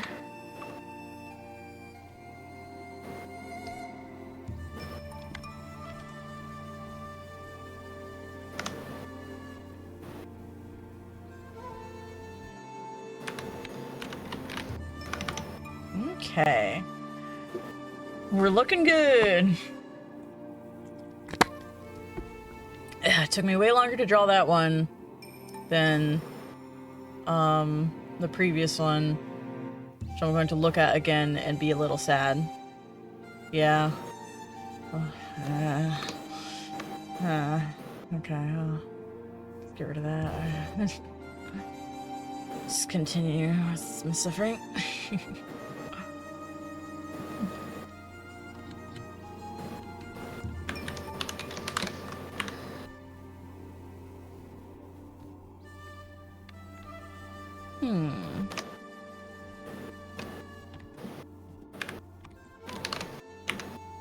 Yeah.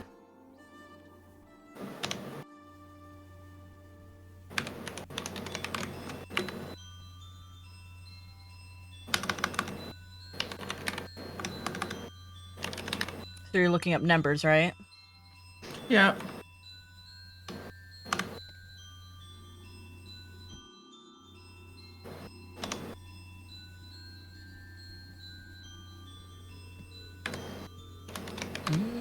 Okay, I see. One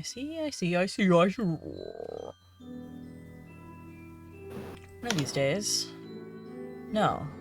What am I saying?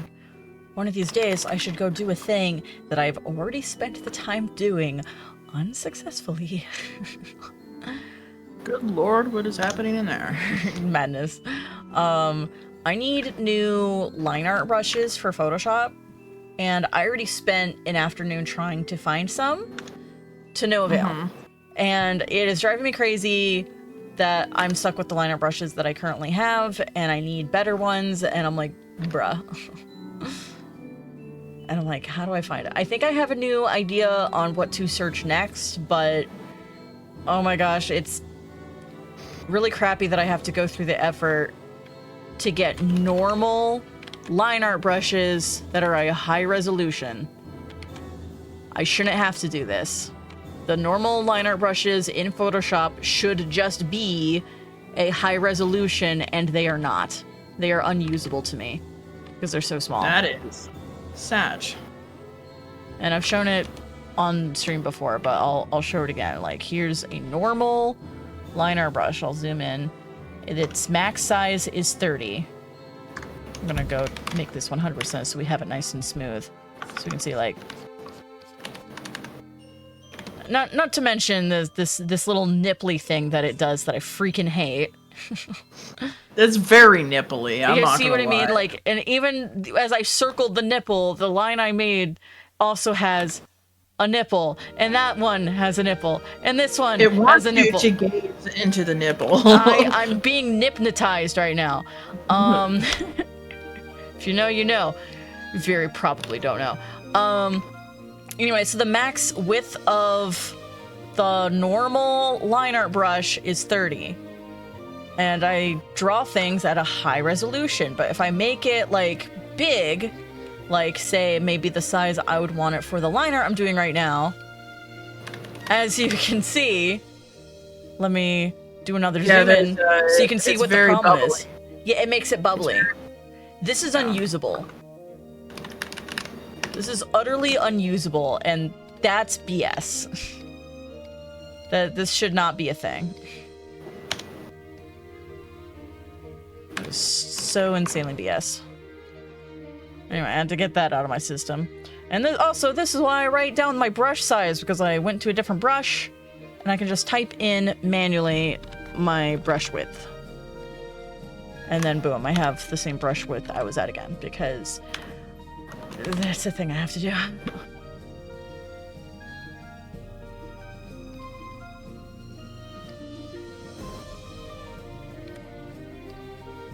Yeah, shut up, Photoshop. I won't ask you. Literally. Literally who? Select, deselect. There we go. Okay, I will say that the results are a little bit disappointing. Oh yeah? Our sales have gone down. Sales have gone down, just in general. Yeah, so like I have both totals and averages here. Let's see, let me go ahead and write what this is. Yearly sales. Because usually I just look at like gross income. Now the number of events per year has varied, so that affects the numbers a little bit. That does severely affect it, indeed. Yeah. A best year for total number of buttons sold was 2017 with 908 buttons. Ooh. Our best year for average was 2021, but that's because we only did the one event, and that is the one event that like we sold the most buttons at ever. Yeah, what was the number on that one? 285. 285? 285 in one convention buttons. Weekend. Yeah. And that was that 2021 con. Where people were like starving for cons. Yeah. They really craved that mineral. They really did.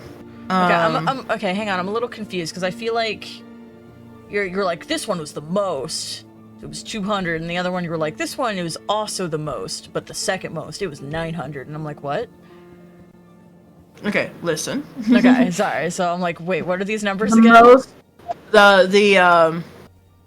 It's total and average is what we were talking about. So the highest total is 908 in 1 year, and the highest average per event. Per year. Yeah.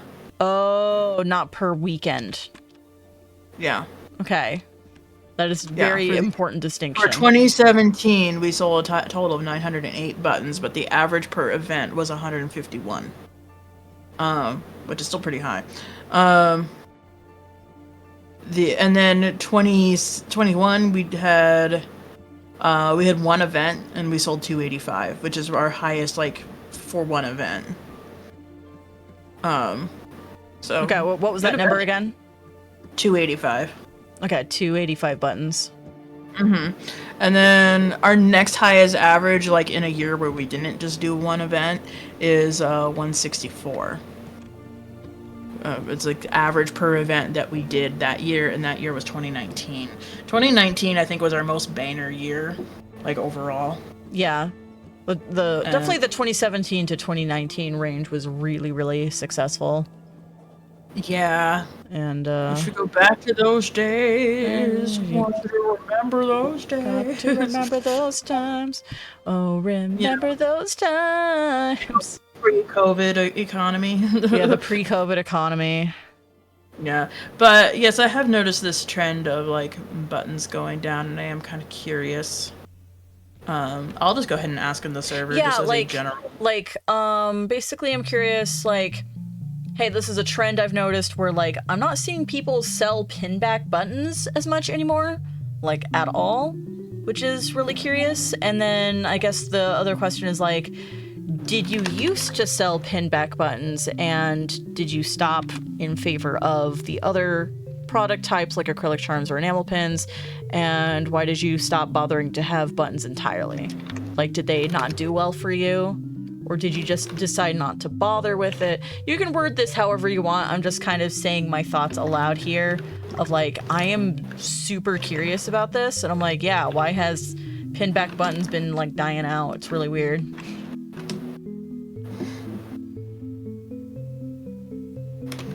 Because I like pinback buttons. Also, I'm in a minor dilemma with what to do with all of my pinback buttons because I have a whole lot that I need to display somewhere.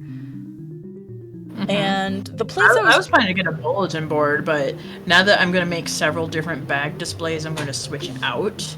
I'm not sure like what to do with them when they're not like in my bag. So my plan for all of my buttons was I would put them on the ceiling of my car when I got a car. I have a car now, and it's way, way nicer than I was expecting. Like, I was expecting to inherit a junker, so I wouldn't care about, like, damaging the fabric on the ceiling or something.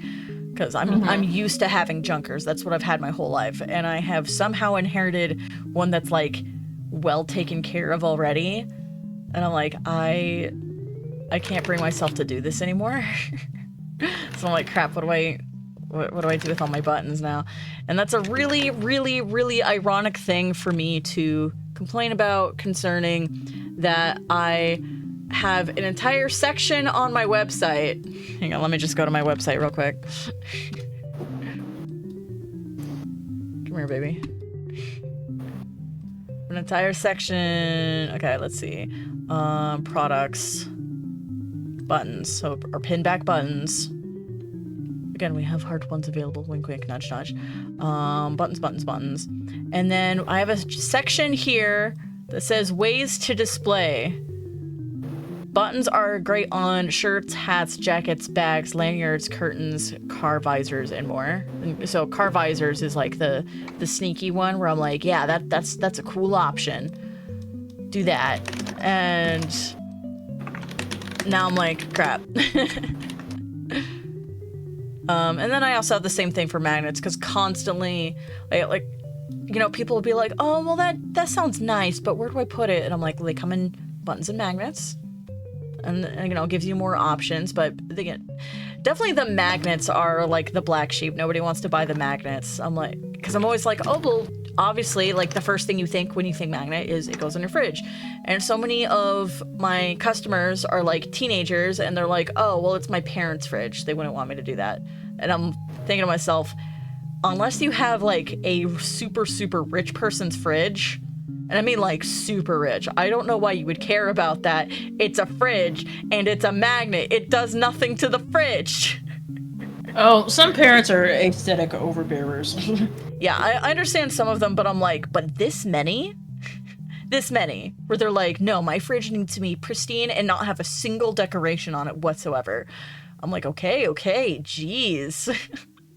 You know, I understand there's some people that are like that, but I'm like, literally the magnet does not hurt the fridge. So that's option one I get a lot when I try to advertise my magnets to people at cons.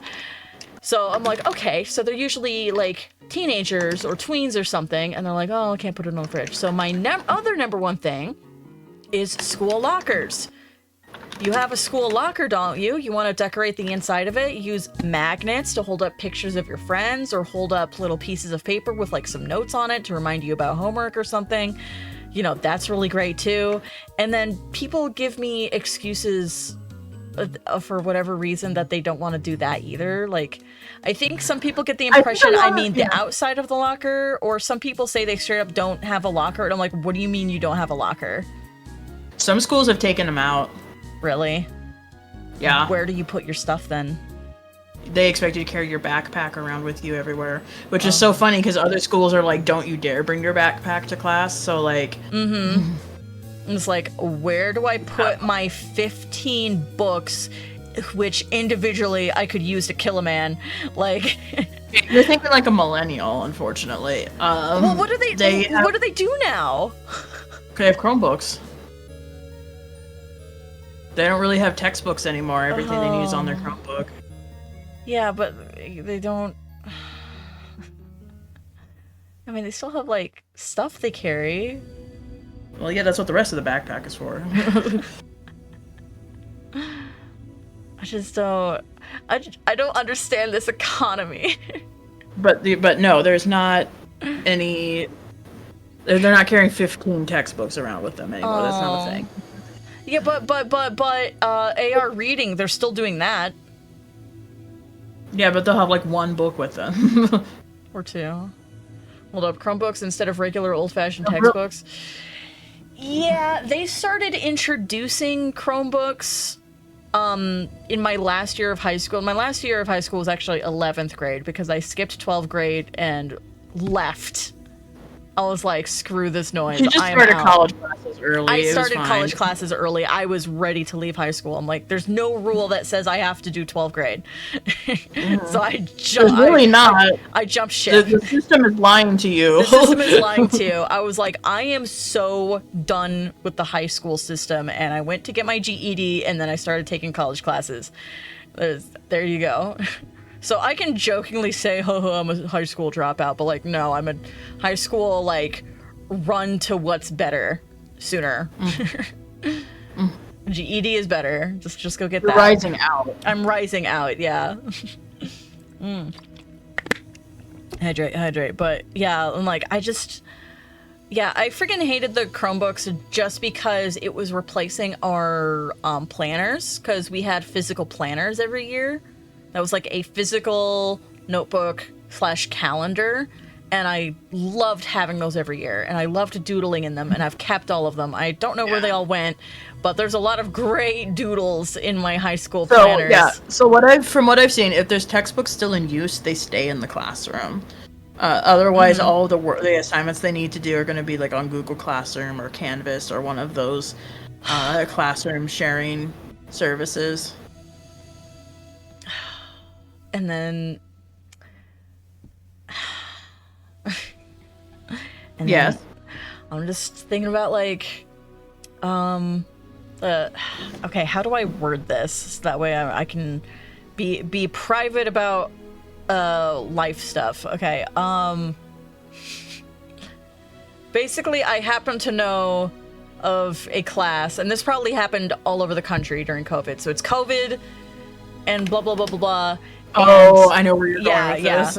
And they're in class and the Wi-Fi goes out, so they can't do their work because everything is on Google Classroom. Everything is on there. And I'm thinking, well, what about, like, don't you have any homework you can do outside of that? Like, don't you have some paper? And the kids are like, no, everything's on Google Classroom because it's COVID. We're not allowed to have physical paper. We're not allowed to have stuff because of spreading germs. And I'm like, okay, so because the Wi-Fi is out in your school building, you can't do anything. What a horrible idea. I hate this so much. I've seen worse.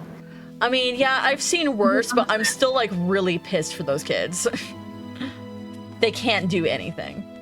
Because they are completely and entirely dependent on those computers and that Wi-Fi. That blows. What a horrible system.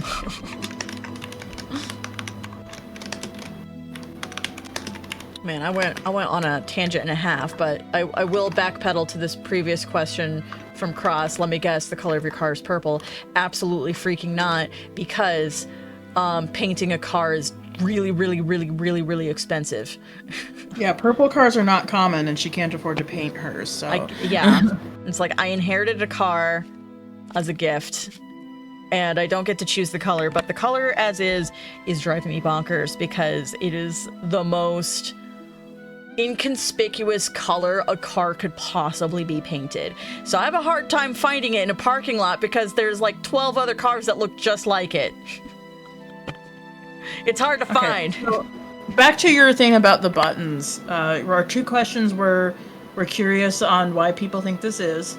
Yeah, why are buttons like dying? And then why did anyone else get used to do buttons and then phase them out? Yes. Yeah, those are my main two questions. Okay. I'm very, very curious about that. But in the meantime, Rainy Tail Studio will continue to sell buttons, and here's our lineup of buttons. You can get them for $2 each or 3 for $5, and then we also have these cute heart-shaped buttons. Can I be real with you, Chief? Yeah? I hate my shipping chippies. What? Why? Because I'm kind of wishing I did them entirely differently. I think they're cute. Nah, cute's not really what I want, though. What? I want pretty. What pretty? Okay, well, I think there's a reason that simpler designs and brighter colors work on a smaller product. It's because it's easier to see. Yeah. Well, I just bought a button at another con recently. Sorry, I can't words. I bought a button at another con recently that was just like a really pretty design on a heart-shaped button. I'm like, now I wish I did them like that. I know what you mean. I have immediate regrets for a lot of my designs. I'm still like, ugh, I hate my new Bill Cipher. But you keep saying you really like it, so I'm like, okay, because I mean, it was something that needed to be redesigned. I redesigned it. I'm still not crazy about my redesign, but whatever. I know other people will like it. I will say, though, that oftentimes the artwork that I create that I like the most tends to not be what sells the most. Yeah, no, absolutely. Let me look at, like, some of my favorites. Let's see. I like... I kind of like... Mine or of yours? Like of mine. I'm trying to think like what of mine. Obviously I love all of my Owl House ones, and I feel like I put a lot of work into each and every one of them, obviously, but I feel like there's a lot of them being ignored. Like I definitely feel like Willow and Rain and Ida and Lilith are like really, really ignored designs, and I'm like, come on. They're great. Shut up. Just because people want to be loose Amity, and I'm like, I get it, but like, these other characters though.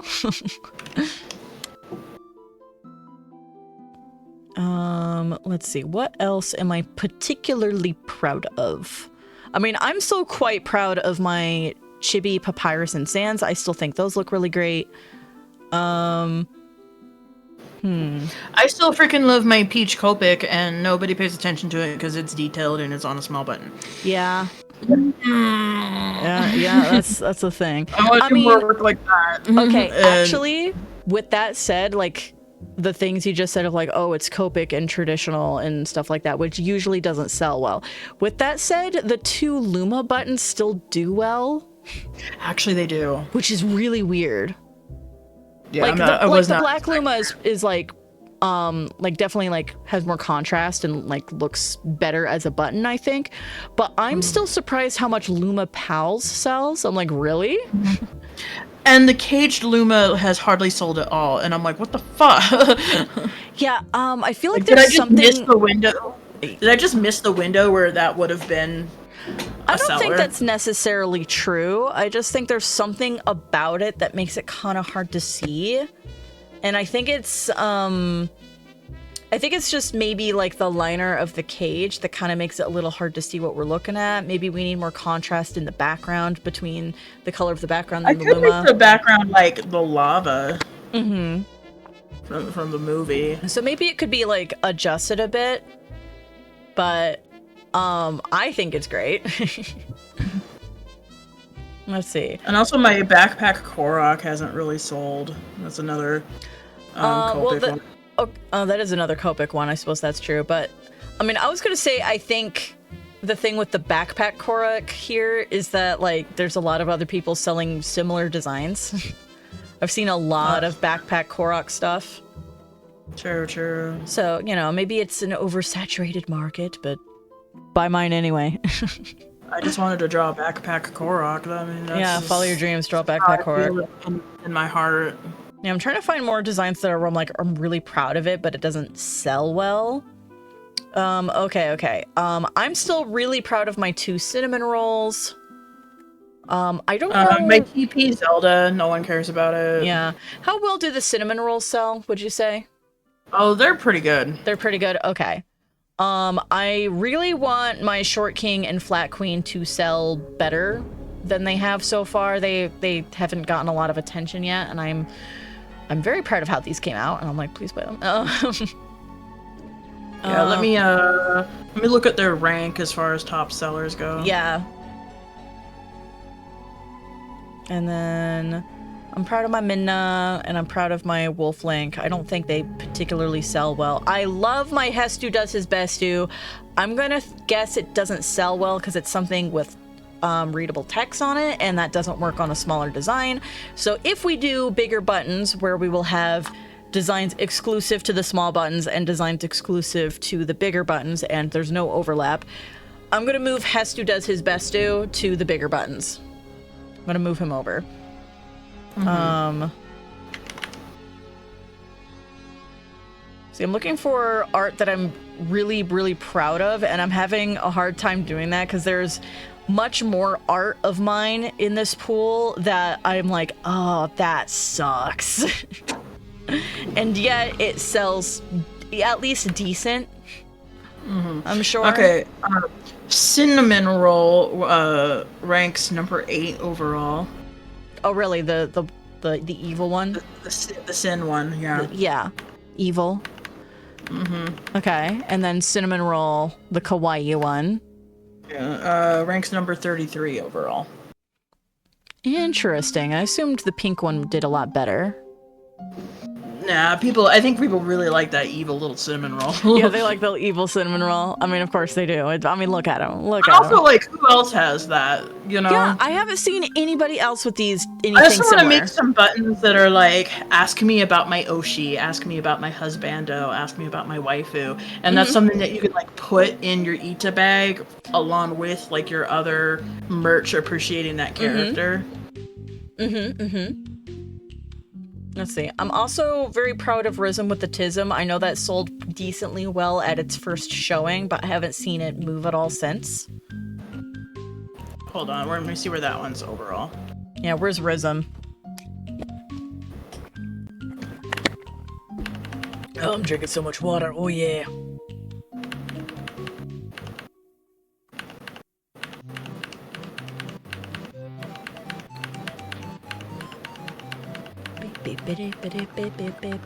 Wow, I'm like just now hearing it.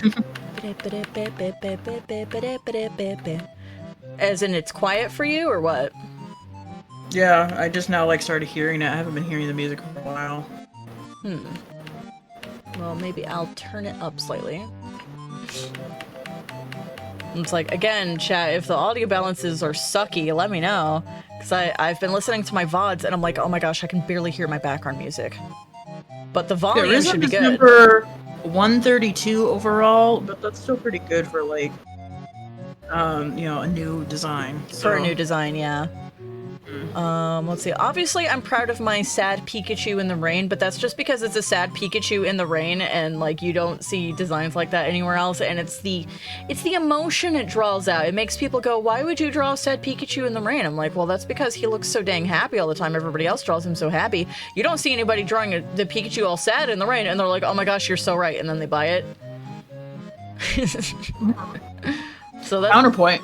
Did see somebody at SoccerCon draw a sad Pikachu. Finally, I saw somebody else with a sad Pikachu design, but it's really, really rare. So I like to. I don't even know what possessed me to draw that.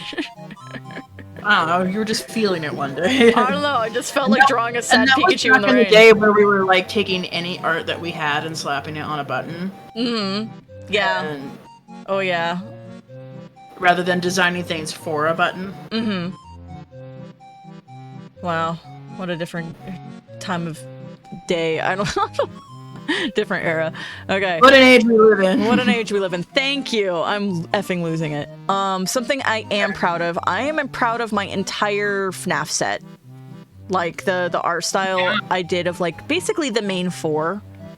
And I'm proud of what I did with the graphic design for it. So Yeah, it's just kind of the giving simple it check mark. checker tile Yeah, background, checker with the pile. colors to complement Yeah. what's in front.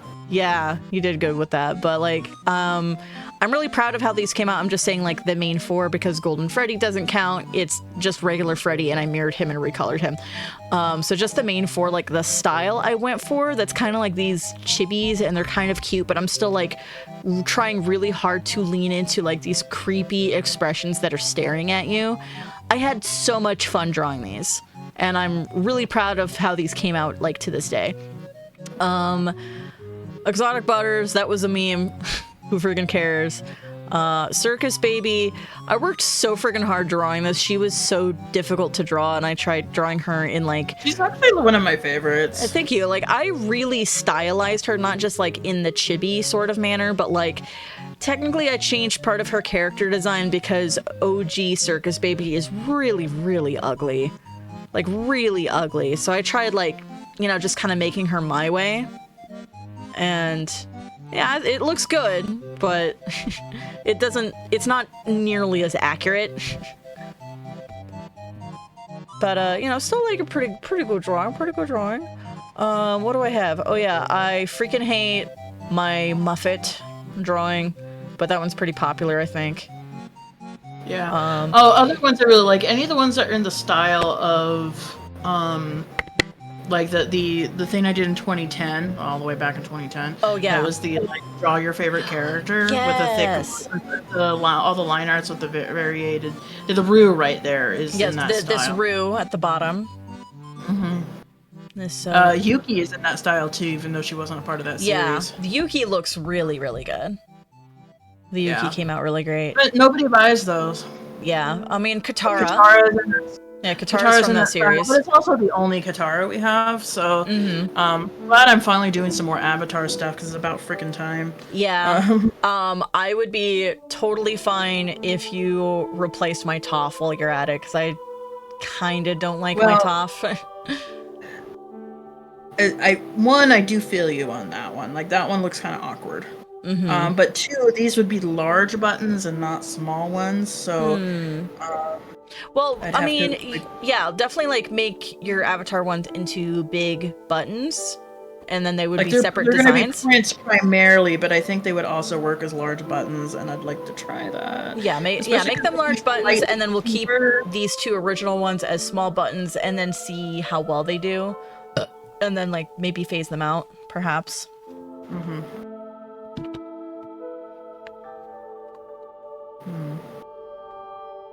Especially because I'm like hoping people will buy the large buttons because they're like, oh, I like that print, but maybe I don't want to pay $10, so I'll pay $2 for a button instead.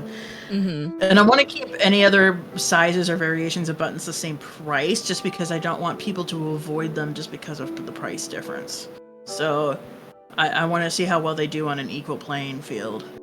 Really? I know you did that initially with your heart-shaped buttons, but I'm like, you should charge. Well, logically they should be, but I don't want that to deter people. I want to know how much people actually like them if they're on an equal playing field. Yeah, definitely. Like, I'm down with like equal playing field for the first weekend they are debuting, and then go from there. No, I want to give it a bit of a longer test drive. If long term they tend to, if long term they turn out to be bangers, then I'll raise the price. Okay, you know what else I'm proud of? My Spinel. Nobody buys my Spinel. You know why? Because the window for her popularity died with COVID.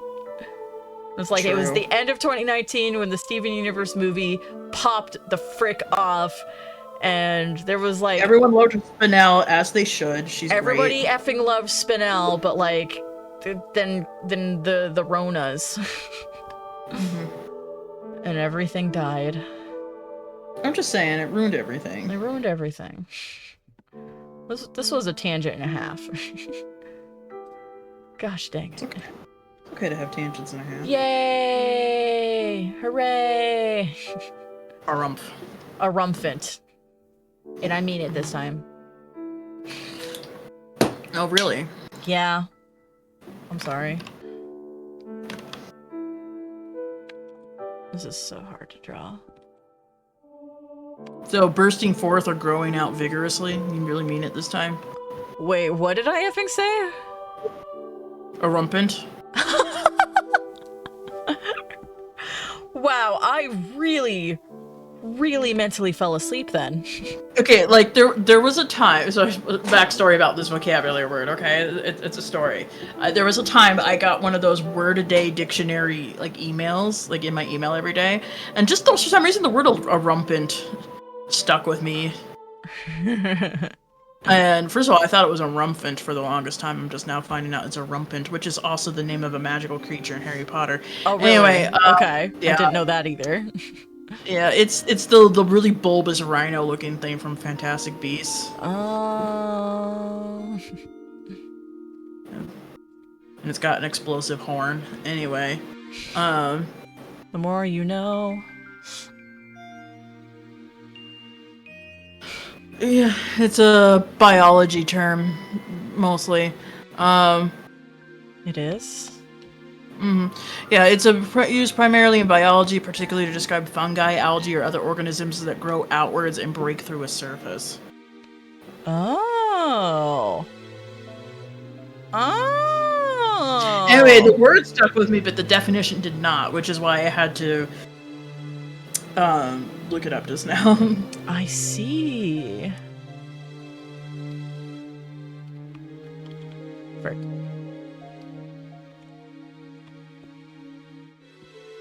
Ugh, come on. Losing it. Aren't we all?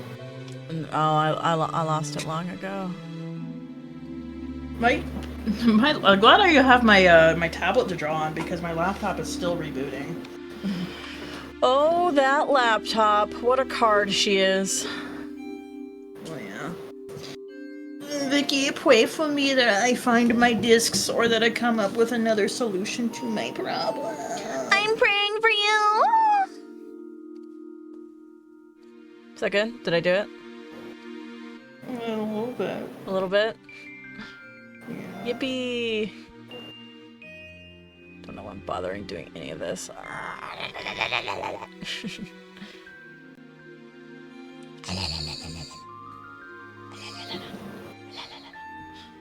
Name's Sokka. It rhymes with Aka. Young ladies, I rock ya. I rocked ya. And I was like, hot.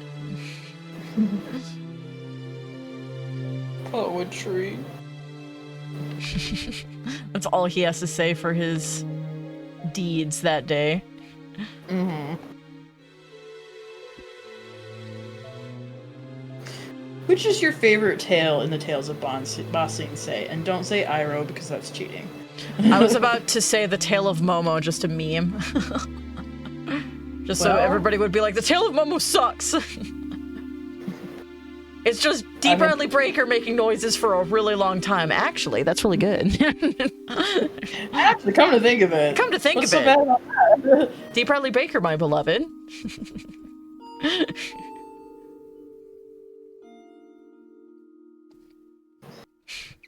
Okay. Also, the fact that man is actually, like, also a regular voice actor who can do human voices.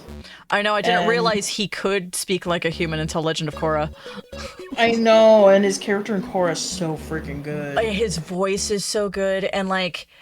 I'm thinking about it, and, like, I want to cry right now. I can't remember what it was, but there was something else I watched that had D. Bradley Baker speaking, and I could tell it was him because it sounded exactly like Tarlok, and I was like, oh, that's so cool, but now I can't remember what that thing was that he was doing a voice in. I don't remember.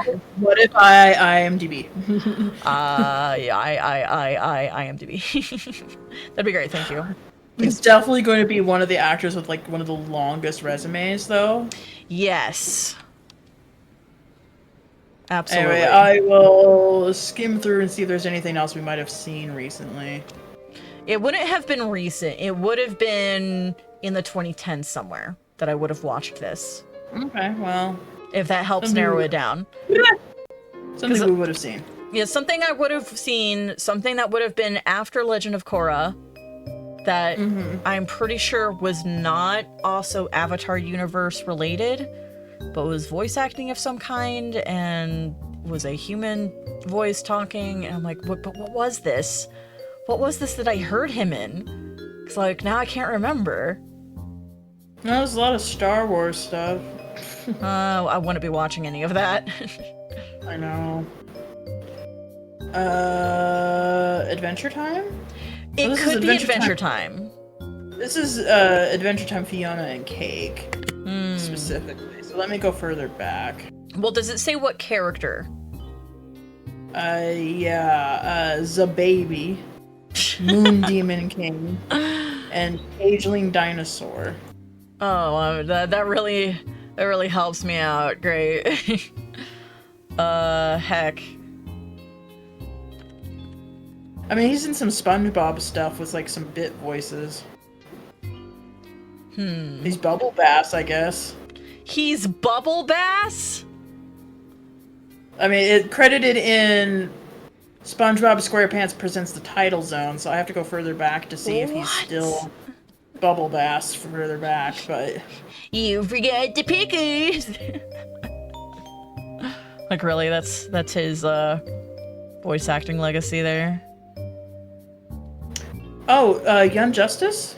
Oh, okay, what is it in Young Justice? Okay, Reap Daggle, Chameleon Boy, and Graven. Okay, I'm going to look these up individually, because it could be that. Okay, so... Okay. There's also some like Coven Scouts in the Owl House. Okay, what was the first character for the Young Justice?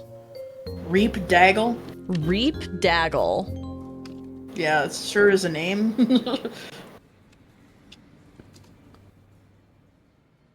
Let me take a look. He's the voice of Olmec? I mean, 2021, but now I'm wondering how far back that goes. Legends of the Hidden Temple. Oh.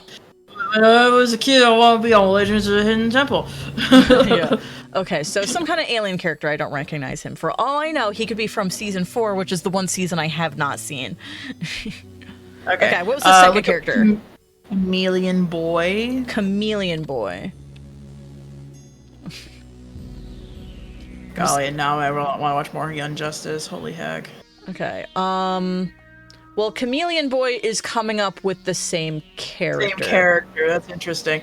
Okay, now Graven, spelled like Gray and then V-E-N. Gray, V-E-N, Graven.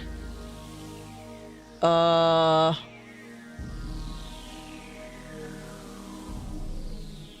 don't know, maybe that's a season 4 character. Who That could knows? also be a season 4 character, because there's a lot of stuff I'm not recognizing here. But I'm going, man, I should go check out Young Justice and see if I want to finish that. I gotta say, I really like Young Justice, but man, it gives me whiplash for how every season is so different from itself. Every season is so different. Like, it was the original 2 seasons, which have completely different tones from each other already. And then it, like, got canceled or whatever. And I'm like, well, that's definitely because this show takes itself way too freaking seriously and kids didn't watch it.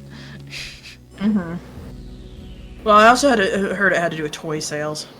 Which I'm like, really? We're still in that era where toy sales matter? Which is big suckitude. Toy sales, it should not have to matter. Oh man, he's Lion! Give it up for Lion! Lion? In Steven Universe. Oh! I mean, of course he is, because he's just about every single creature in every animated show. Yeah. Now that you say that, I'm like, I think Creature was the name of a character in Young Justice. Wow. It's DC Superhero Girls. Which I tried watching and for excitement and found out it's for literal babies. It's a preschool show. It's a preschool show. With that said, where would you rank Miraculous Ladybug? That's definitely like a younger elementary, to be honest. And technically, like, MLP is also supposed to be like a preschool show, but man, they definitely wrote it like above that. Yeah, they went above and beyond with like the Yeah. writing on that because I'm engaged. Yeah. She's in Star vs. the Forces of Evil as Lady Lucider and Bald Eagle, and I don't really know those. I don't remember those characters. Yeah, I barely remember anything from Star Versus. Is he Cinnamon Bun? He's Cinnamon Bun. He's Cinnamon Bun? Yeah. Oh my gosh, now I'm gonna imagine Cinnamon Bun lines to Tarlock. Good. Cora, you want a hug? Some side characters in Voltron. Okay. Voltron makes You know, sense. things like Galra Scout, you know? Yeah, Galra Scout. Worm. Worm. Oh man, he plays a parrot. I like kind of the irony of playing an animal that can speak like a person. You know, I like to think that D. Bradley Baker just is a shapeshifter, and he just shapeshifts in front of the mic for whatever role he's doing. Oh man, you're so freaking right, bestie. And I wish I had something to use that idea for, because, like, you know, I have my superhero universe, people can have whatever power. I would love to write in a gag like, oh, here's a character with the super ability like Beast Boy to just shapeshift into animals, and their job is not hero work, it's voice acting. Like, I think that's just a super funny idea, but I'm like, but there's nowhere to go with that idea. Like, that's it. That's the end of the idea. I'm like, aw, man. Vicky, you remember Loinclothicles? I'd rather not. Oh, that's Steve Bradley Baker. That was like the same energy as Vicky. Do you remember Reach for a Reach? Vicky, do you remember Beast Boys Season 3 Hallucinogenic Dream where they go to Teen Titans Go universe for some reason? And then it's all Teen Titans Go animation and Teen Titans Go voice acting style, and it's very stupid, and then they're all like, Beast Boy, why did you let us die? You know what? We don't need to think about that. and that entire episode was like a friggin' fever dream, and I'm like, did I die?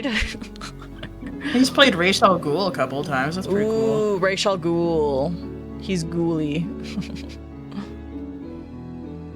Why is his first credit on Legend of Korra Helmsman? Hey. Maybe because it's based on order of appearance. Hi, Order of Z. Appearance, maybe. Welcome in. Just talking about voice acting and stuff. Yeah. Also, I I didn't know know about voice acting. Acting. I actually didn't know he did some anime roles as well. Like, not anything we've seen, but like, oh, hey, cool. Who are we talking about? We were talking about D. Bradley Baker, voice actor. In appearances where we hear him as a human and not as one of the many creature Yeah. sounds. Because he is most well known for making animal or creature sounds. And sometimes he voices humans who speak, so we're kind of curious, like, what's on his resume there. Yeah, like what else we might have seen. Mm-hmm. Because as far as like his human characters, we know him most for Tarlock in Legend of Korra. I haven't seen Legend of Korra. I've seen the original. I'm experiencing pain, but go on. I mean, if it makes you feel better. I didn't. If you're watch expecting Atla it for to the live first up to time. the original, you're going to I'm be not. disappointed because I'm not. nothing can live up to the original. Like, I know some people who are like, oh, I don't like Korra because it's not as good as the original. It's like, of course it's not. Nothing will be as good as the original. Now put that in your back pocket and enjoy. Enjoy what it is. Something that's still really good. If it Season helps my 2 is case at all, dicey. I didn't watch the original Atla until I was over 20 years old. Better late than never. I didn't. How old were we when we started like getting Netflix discs to finish the series? Right? Remember when Netflix gave us discs? And Yeah, it was not in that era. It was Happy in that Fun era that remembers. we watched Avatar from start to finish for the first time, me and my siblings. And that was really fun to like watch it together like that. All right, what is this about? It's called Furry Vengeance. I'm scared. I don't want to know. It's a live-action film starring Brendan Fraser. Have y'all? This is a really random topic, but it's stuck in my head, and so I need to share it with other people. Yes. Have y'all heard the axolotl song? No. No. Is it anything There's like the an narwhal song? axolotl on the pink stairs. Is an axolotl supposed to be there? If you ask an axolotl if they'll be back tomorrow, a penguin waddles up and then the axolotl's gone. Wow, that's pretty cute. Where'd the There's axolotl go? there's like 3 whole verses. That's They're actually adorable. really short. It's That's the second one is there's an axolotl on the lawn chair. Is the axolotl supposed to be there? If you ask an axolotl if they'll be there tomorrow, a penguin waddles up and then the axolotl's gone. There's Why an did the penguin axolotl keep at the changing front off door. Is that what the welcome sign is there for? If you ask an axolotl if they'll be there tomorrow, a penguin waddles up and then they both sing you a song. Ribble, robble, axolotl, bibble, bobble, penguin waddle. We'll see you tomorrow. That is adorable. What the heck? Thank you for sharing. It is a song that is written and produced and sung by Dr. Waffle and his wife. I love it. I assume that means Absolutely adorable. He is a TikTok creator and he does a lot of like children's-esque songs that have very much like a Sesame Street vibe to them. That's adorable. Where there is some level of educational quality to a lot of them, Mhm. but there's also just a lot of like it's just It's just feel cute. good songs for children. It's just cute. That's awesome. I love that. He's got another one that talks about like differences and biodiversity, and it's like, you may call me a turtle, but I'm actually a tortoise. I may look like a dolphin, but I'm actually a porpoise. Hmm. Love it. I first learned what a porpoise was from manga. I always thought dolphins. I always thought porpoise was another word for dolphin, and I constantly make the joke about like doing things on a porpoise instead of on purpose. Mm-hmm. Yeah. Because Me fun too. with words. Because the word is silly. Yeah, highly recommend Dr. Waffle. Wow. I will drop his YouTube channel into staff chat. Nice. Sometimes I go, yeah, there are some content Drop it creators in. whose entire spiel is making new content for children's education and Or stuff. children's. And I'm like, that's cute. Oh my gosh. Hang on. There's another one that is absolutely wonderful.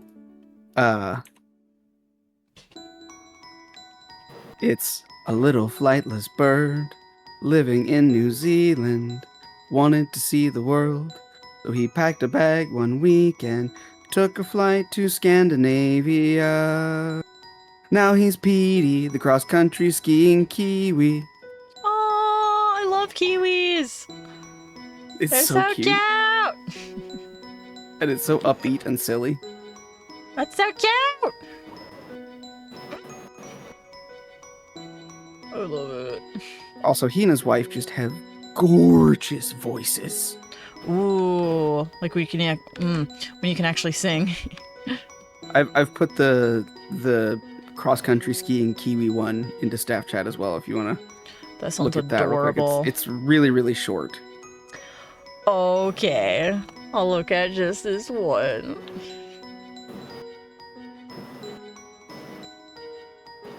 Look for Petey. I assume Petey the Kiwi. Mhm. Winter Olympics. Hang on. Yes, dear? Yes. Here you go. Love you. Love you too. Love you too, Beast. A little flight. Oh, pause. Autoplay. You know how autoplay goes. It do be like that. It do be like that, though. I tell you what. A little flightless bird living in New Zealand wanted to see the world. So we packed a bag one weekend and took a flight to Scandinavia. Now he's Petey, the cross-country skiing Kiwi. He can't fly, but on skis he's speedy, making it look so easy. He's Petey, the cross-country skiing Kiwi. That was way too adorable. That's so Stop. cute! Ah! And all of their songs are like that. It heals my soul. Well, That's so now I have new cute, entertainment though. fodder for when I'm responsible for young children. Yeah. It happens sometimes. Mm-hmm. You too can hire me to watch your children for a few hours. Look, Crossfire, you don't have to understand it. It's just wholesome just children's is. entertainment. Wholesome entertainment. It's A wholesome little up in this flightless house. bird living in New I appreciate Zealand. stuff like that more when you work with or have kids. Yeah, very much so. Oh yeah. I have already incorporated 2 of his songs into my son's nightly lullaby routine. That's so cute. The other 3 are all sea shanties, but that's neither here nor there. Oh, that's fitting is what that is. Oh, that's adorable. Look, I don't know why it works so well, but they put him to sleep effectively. So I'm not That's- going to question it. I'm just going to keep singing them. That's amazing. I wish people would sing to me Meanwhile, about Sugar okay, and so- Tea and Rum. So one of my favorite Broadway singers is Susan Egan. Oh, And she Susan did Egan, my a, beloved. She did a tour one time during the period from when she was pregnant to shortly after having the baby.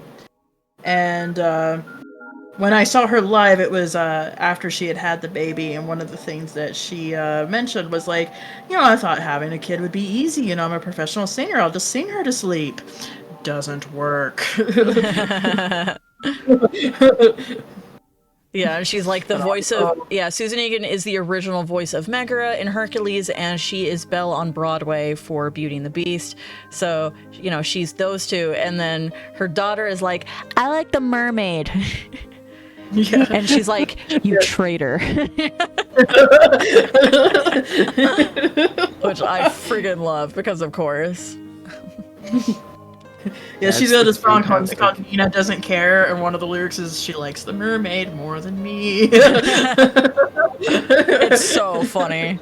It's like you're It's really literally funny 2 Disney because- princesses, and your daughter doesn't care. It's also really funny that my son likes sea shanties because I have to censor some of them when I'm singing them for him. Oh, yeah, you gotta get creative, because they're Nandacha. sailor songs. They're sailor songs. There are children present.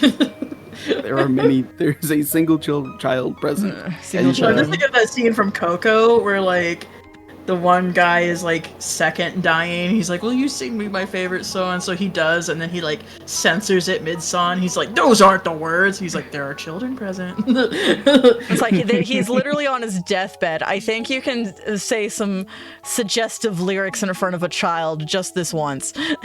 hmm Do it for your As a bro. snack. Do it for your bro. But that is such an insanely funny joke in such a sad scene. Because you witness a character go through second death, and then they disappear, and you don't know where they went. Just never elaborated upon what actually happens. It's just implied they just disappear for real, for real. Yeah, because they are forgotten. And also Coco, like that movie friggin' rips, dude. It's so good. Coco is such a phenomenal film. Oh my gosh! Speaking of good movies, I watched Sonic the Hedgehog 2 this past week. Oh, he's so freaking Whoa, good. what? It's so good. It's such a Yes. stupid movie. I love every part of it. It's so dumb. I guess Oh I gosh. too love it. Okay, I will say though, I think Sonic 3 is the best one. I haven't I seen think- it yet. yeah, I'm okay. going to, Yeah, he's going but I to. just haven't gotten around to it. I need to watch Sonic 3 again to continue to formulate my opinion, but my opinion right now is Sonic 2 is the best one. I've seen clips Really? of Sonic 3, and I love it. That's actually part of the reason I went and watched Sonic 2, because I'm like, I gotta watch 2 before I see 3, and I really want to see 3 because I need double Jim Carrey in my life. I need Jim Carrey just playing 2 separate characters on screen at the same time. It's so good, bro. Dr. Robotnik gives me life, and he has such a good portrayal of the character. I mean, Jim Carrey's Robotnik does, certainly. Oh, yes. Yeah. And his boyfriend. And his boyfriend. It's like, I really like Jim Carrey and the agent boyfriend. It's just good. It's just so good. It's so good. It's so Yes, good. now that you've seen the second one, like that freaking scene where he's like making the latte. He's That's got making Robotnik. the latte with Robotnik's face on it. I love And it. like drawing little hearts in the latte. I also love the scene in Sonic 2 where Agent Stone is flipping through like costumes for Yeah. Dr. Robotnik, and for a brief second you see like the actual like animated version of Robotnik's outfit, and you're like, hey, I know that one. I know that one. I know that one. Give it to me. Give it. Oh, because there's like so many like references to the games that they squeeze in there, and it's so satisfying. I have such a love-hate relationship with the fact I forgot about this Yeah. before watching the second, in between watching the first and second one. Yes. I forgot that the place that Sonic lives is called the Green Hills. Yeah, it's called Green Hills. That they named pissed the me city off Green so Hills. much. I'm like, how dare you, first of all. Of course. You come into my house. Of course. Also, freaking Tails' airplane that just, Yeah, the he just airplane. shows up in the second movie. I like jumped out of my chair. I was like, it's the thing. It's the thing. Tails has the thing. It's amazing how good a movie can be when the creators care about the IP. Yeah, when they understand the assignment. Yeah. It's so good. I also love it. It just tickles me to death, and I can't wait to see how they handle it.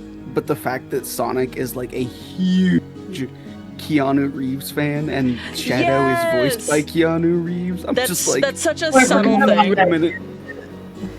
I actually forgot about that. So yeah, tidbit. in Sonic 1, they're watching, like, you know, this is before he Speed. meets Yeah. his found family. He's like spying on them so he can watch movies, and he's like, come on, and they put on Speed, and he's like, yes, Keanu, my beloved. It's really good. You know what? I didn't make that connection before. That is so funny. Yeah, there's already an acknowledgement of Keanu in the universe. And then Just so Shadow funny. is voiced by Keanu, which is just Yeah. fantastic. Mwah. What do you Fantastic. think of Idris Elba as Knuckles? I think it's a strange choice. I think he's a really I good mean- Knuckles. I do really like him as Knuckles. It's interesting because Knuckles has been portrayed a number of different ways Oh, yeah. throughout the different series, and I don't know how I feel about Knuckles being as dumb as he is, or like not necessarily dumb, but just like I'm more unintelligent. familiar with like the goofier portrayals where he's just kind of Yeah. a meathead. Mm-hmm. Yeah, certainly. And also the best quote ever, I may be a meathead, but that doesn't mean I'm not a feminist. That is also very good. It is eternal. You know what? I might. But I Knuckles is always there. There are several portrayals of Knuckles that show him as very competent.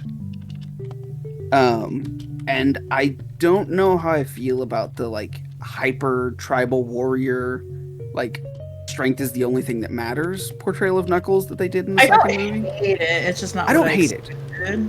Yeah, And because also, it makes his stupidity is more portrayed as just cultural ignorance than anything. yeah, which is fine. Like, and I think it is with Idris Elba playing him. I think more often than not, Knuckles does tend to be a bit more black-coded than other characters. I do have to Fair. take this segue to make sure everybody has seen Knuckles as a feminist. This is such a good clip. This is very important to me. This is the Sonic Boom show. It all comes down to this one penalty kick. Can the young woman break the glass ceiling and prove once and for all that a female can be just as good an athlete as a male? You know, Amy, anytime someone calls attention to the breaking of gender rules, it ultimately undermines the concept of gender equality by implying that this is an exception and not the status quo. What? Just because I'm a meathead doesn't mean I'm not a feminist.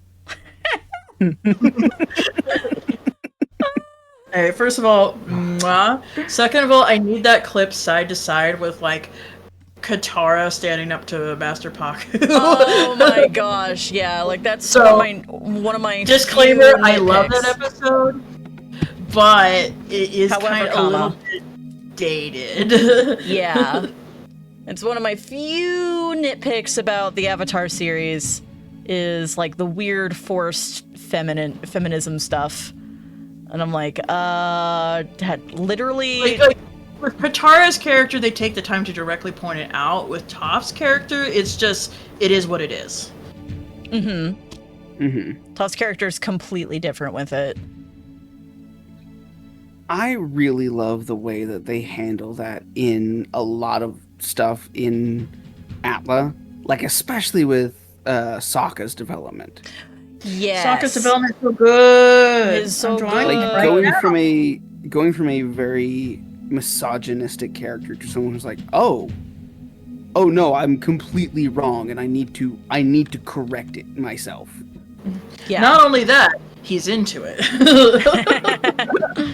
Oh, He gets yeah. absolutely laid out by his future girlfriend. He goes, I think this does it for me. I didn't know yeah. that would do it for me. That's crazy. My life has changed forever. It's like he didn't go to Kyoshi Island to drink the Respect Women juice, but he did end up being waterboarded by the Respect Women juice. I have so many jokes right now that I cannot make on your stream. Oh, according to Keikaku. Oh my gosh. Oh, it's bad. It's bad. Well, I have finished the Sokka portrait. Nice.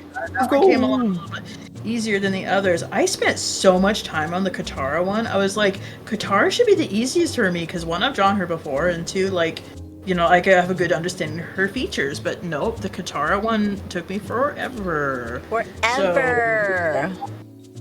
And also, I skipped a lot of steps on the Sokka one. I'm like, okay, I'm just gonna do the part where I outline the basic head shapes, and then I'm gonna go from there. Because I'm like, I need to speed this up. Yeah. I am second guessing some decisions. But what I'm happy I can't with is, wait like, for season 2 of Frieren to come out, man. Oh, I saw that little image you drew, and Oh I'm like, yeah, I my little free need run. it. Free run is so good. I yeah, have read like the a new manga. I'm anime, like, what the heck? I'm caught up to the manga, and it's so good. I'm trying to decide if I should just go track down the manga, like, you know, online. I think it is worth it. Now this may just be me, but like for solo leveling, I don't know if either of y'all have watched or heard about the solo leveling. No, I know I of it. really haven't checked out much in the isekai genre. I hear that one's pretty good, but however, So that one's not really an isekai. It's more of a hunter's genre, which is it's kind of similar, but it is still I would say it's a fairly different genre from isekai, the like Korean hunter's genre. Because one, it doesn't the character is not transported to a different world. The Earth itself is kind of transformed in that portals start opening up to dungeons, and regular people on Earth, like everyday people, start awakening with powers. Okay, that's definitely different. So it's close. I'd say it's closer to like a My Hero Academia setting as opposed to an isekai. So more of an X-Men type stuff. Yes, type thing. a bit more of an X-Men. Yeah. Okay. And it's, first of all, the animation, freaking gorgeous. Gorgeous, darling, Holy gorgeous. crap, those fights are so well animated. Like, if you're the kind of person that thinks Demon Slayer fights are fantastic, be ready to be corrected. Vicky, would you like to revisit your earlier topic?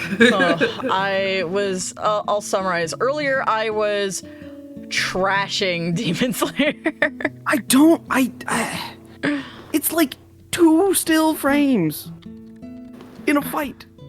Oh, I'm not talking about the animation at all. I'm talking about how insanely bored I was watching it. I had to stop watching Demon Slayer primarily because of Zenitsu. I couldn't do it. I couldn't do it, man. Oh, which one's that one? The Dorito boy that just whines about everything. Oh. Now, keep in mind, I am someone who has finished every single episode of Black Clover. And I couldn't finish Demon Slayer because of Zenitsu.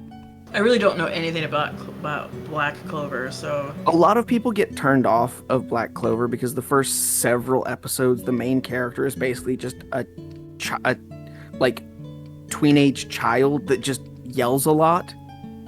It's very shonen.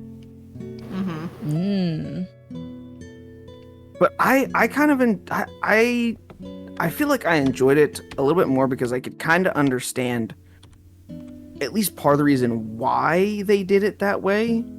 Because the main character, his whole thing in Black Clover is he wants to be the Wizard King, but he was born without magic, right? In a world where magic is literally king. Like, the nobility are the nobility because of how much mana they have and how much magic they're able to control.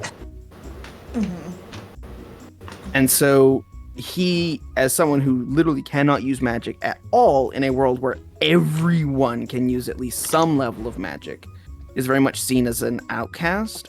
And he has spent his whole life as an orphan growing up in this orphanage, desperately trying and training and preparing himself for the day when he will get his magical grimoire, only for that grimoire to not show up on the day that he's supposed to get it. And then arrive in the mail. He finally gets the grimoire, and this is all episode 1 stuff, so this is not spoilers or anything. And the grimoire gives him a just big, like, buster sword, essentially, that can nullify magic. But he has no clue how to use a sword. He's never touched a sword a day in his life. So he's just screaming while swinging this sword wildly because he doesn't know what he's doing. I don't know what I'm doing. But then as the show goes on, he learns how to use the sword more effectively, and a lot of that screaming goes away, and any of the, like, screams that he does do are, like, screams because he's exerting an extreme amount of effort swinging the sword that probably weighs as much as he does. Yeah. It kind of reminds me of how in My Hero Academia a lot of people are turned off by how often Deku cries. And I've heard people like, does that kid ever stop crying? And it's like, nope. But like, it doesn't bother me. It doesn't come off as whiny. It's not whiny crying. It's like, I am experiencing a lot of emotions right now crying. Exactly. and like, I am very overwhelmed or stressed out type of crying. And like, other boys cry too, which is very refreshing. Asta is very similar in that respect, like, I feel like. And then, like, redhead guy, someone can't remember his name. Kaminari? Yeah, Kaminari Denki. Yeah, Kaminari has, like sympathetic crying. So it's like, it's not just Deku. And I love just the emphasis of, like, boys crying. I'm like, yes. Boys cry. It's okay. Yes. Let my boys cry. And I feel like Asta is very similar. Because his big, like, catchphrase throughout the series is, my magic is never giving up. And his, like, excessive energy and screaming is the way that he deals with all of the emotion and the pain of, like, literally being abandoned by magic in a world where magic is supposed to not abandon anyone. Yeah, I've noticed, especially in my adult life, that even towards women, people have this attitude of like crying is weak, crying is weakness. If you're crying, it's because you're doing it on purpose and you're a whiner, not because you're having any legitimate emotions right now. And Just a bunch of BS. I'm just gonna say it. I am neurodivergent. I have mental health issues. Controlling my emotions is something I have difficulty with, and crying happens a lot. What? And Aki being neurodivergent? That's Bum, impossible. bum, bum. And Okay. it's like, I mean, honestly, it's one of the things that kind of gave me a clue that I was neurodivergent, was that, like, I did have such a hard time with controlling my emotions, and I would still cry easily as an adult. And it's just like, what the heck is going on here? Because people treat me like I am being a bratty child when I do that. And Which is very rude. just like, it's an involuntary reaction. Anyway, Anyways, here's And, like, Wonderwall. True. yeah, and I feel like maybe a lot of that just comes from, like, people just have this intolerance toward crying, and they're, like, taught this intolerance as a kid. And, like, they're Which taught as a sounds kid toxic. that you're gonna be punished if you cry. Like, stop crying, I'll give you something to cry about, that sort of thing. That's And it's just toxic like, AF. I wasn't treated that way, and I don't know if it's because I was female. I don't know if it's because my parents are great. I don't know. I'll definitely say, like, my parents aren't perfect. There's definitely other things that happen, but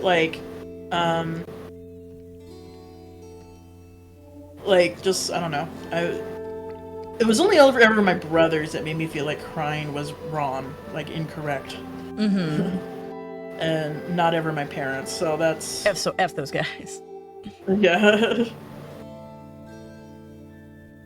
I better stop talking, or this is going to turn into like a therapy dump session, which doesn't. Here, I will save you. therapy Jumping session. back to the topic we were originally talking about. So solo leveling, yes. It is a lot closer to like My Hero Academia, X-Men style setup, as opposed to Isekai. It's really freaking cool, and I read the entirety of the manhwa well before the anime was even announced. And I was so friggin' excited for the anime to come out, and I was not disappointed in any way, shape, or form. And I think, and this may be different for everyone, person to person, but I don't think reading the manhwa detracted from my enjoyment of the animated series in any way, shape, or form. I know there were a lot of people that got really upset at the way the adaptation was handled, because there were some things that were like changed a little bit or left out for the sake of time, but I feel like they handled it really, really well and just were very respectful to the source material, which was fantastic, and they just did a phenomenal job with it. It's gorgeous animation. The storytelling is really well done. Screenshots, it looks quite different than most like typical isekai, even though we've established it's not isekai, but still, that's kind of a comparison. So yeah, that's kind of, the animation alone is kind of telling me this is different. It is. It's very different from an isekai. There is a running meme that the main character just aura farms the entire show, which Don't know what that means. he just stands there menacingly in a lot of scenes. Well, all the pictures of him are him standing there menacingly. Yes, there's a lot of that. There's a considerable amount of that, but it is a little bit justified. Oh, Grape-san? Hi, Grape. But it's really good, Here we go. and I think Oh my gosh. Hi, Cyril. Hi, Game Guy. Welcome in. Oh my god. I think reading the Hi, Jay. manhwa I gotta do more Hi, Jay. made me more excited to watch the animated series than I would have been if I had just watched the series, because I knew what was coming up and I was so excited to see how it was handled in the animated version, and just to get to see the story come to life as animation as opposed to just being still images in a like a webtoon basically. And so that's one of the reasons I think going and finding the manga for Frieren Beyond Journey's End will be fine, and I think it will almost enhance your enjoyment of Frieren as an animated show, because you'll be like more excited to see your favorite parts coming up and see your favorite parts be animated and brought to life in that way. Yeah. Which, having read the manga for Frieren, oh baby. Oh baby. Oh baby. First of all, I cried like an infant every single episode of that stupid frickin' show. Yeah. I loved it so much. 2, I cried even harder reading the manga. Oh my goodness. Okay, so I want to get your thoughts on this, because as somebody who's seen season 1 and not read the manga, my biggest complaint about the show so far, and don't get me wrong, I really like it, but my biggest complaint about the show so far is towards the end of season 2 with that very shonen-esque tournament arc. And there's some things that were like, okay, that was kind of fun, but I felt like it really detracted from the tone that was set by the rest of the show. And it's just like, I don't mind seeing action, but when we have this much discussion about mana and power levels and blah blah blah, I'm starting to get a little disengaged because this isn't what I came here for. Yeah. I can understand that. I think I really enjoyed the sort of like quote unquote tournament arc, or like Chunin exam effectively, that they're going through. But to clarify, normally I love tournament arcs. I love anything that involves an exam in My Hero Academia. And I just didn't feel like, at least for the first part of this exam arc, that it was done very well. It got better, but I was still like, you need to make a bunch of characters I'm like really interested in, and some of these are alright, but some of these characters I also cannot stand. So, and also I felt like the quality of character design went down as well for a lot of those newly introduced characters. That's fair. I would say I think it was really important to show other mages, so that you have something to compare Frieren and Fern to see how abnormal they are compared to other mages in this modern era. Okay, I agree with that. Especially because another one of my complaints is a lot of these characters had very tropey powers. Like, this one controls ice, this one controls water, this one controls earth. You know, like things like that, where it's just like, I've seen this before. Yeah, not particularly fair. creative.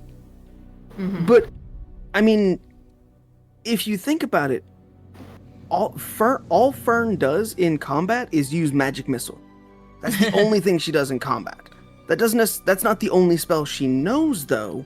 But in a combat scenario, that's her go-to, because that's her specialty. That's what she has the most familiarity with. And everything we see in this tournament arc is a combat scenario for these other mages.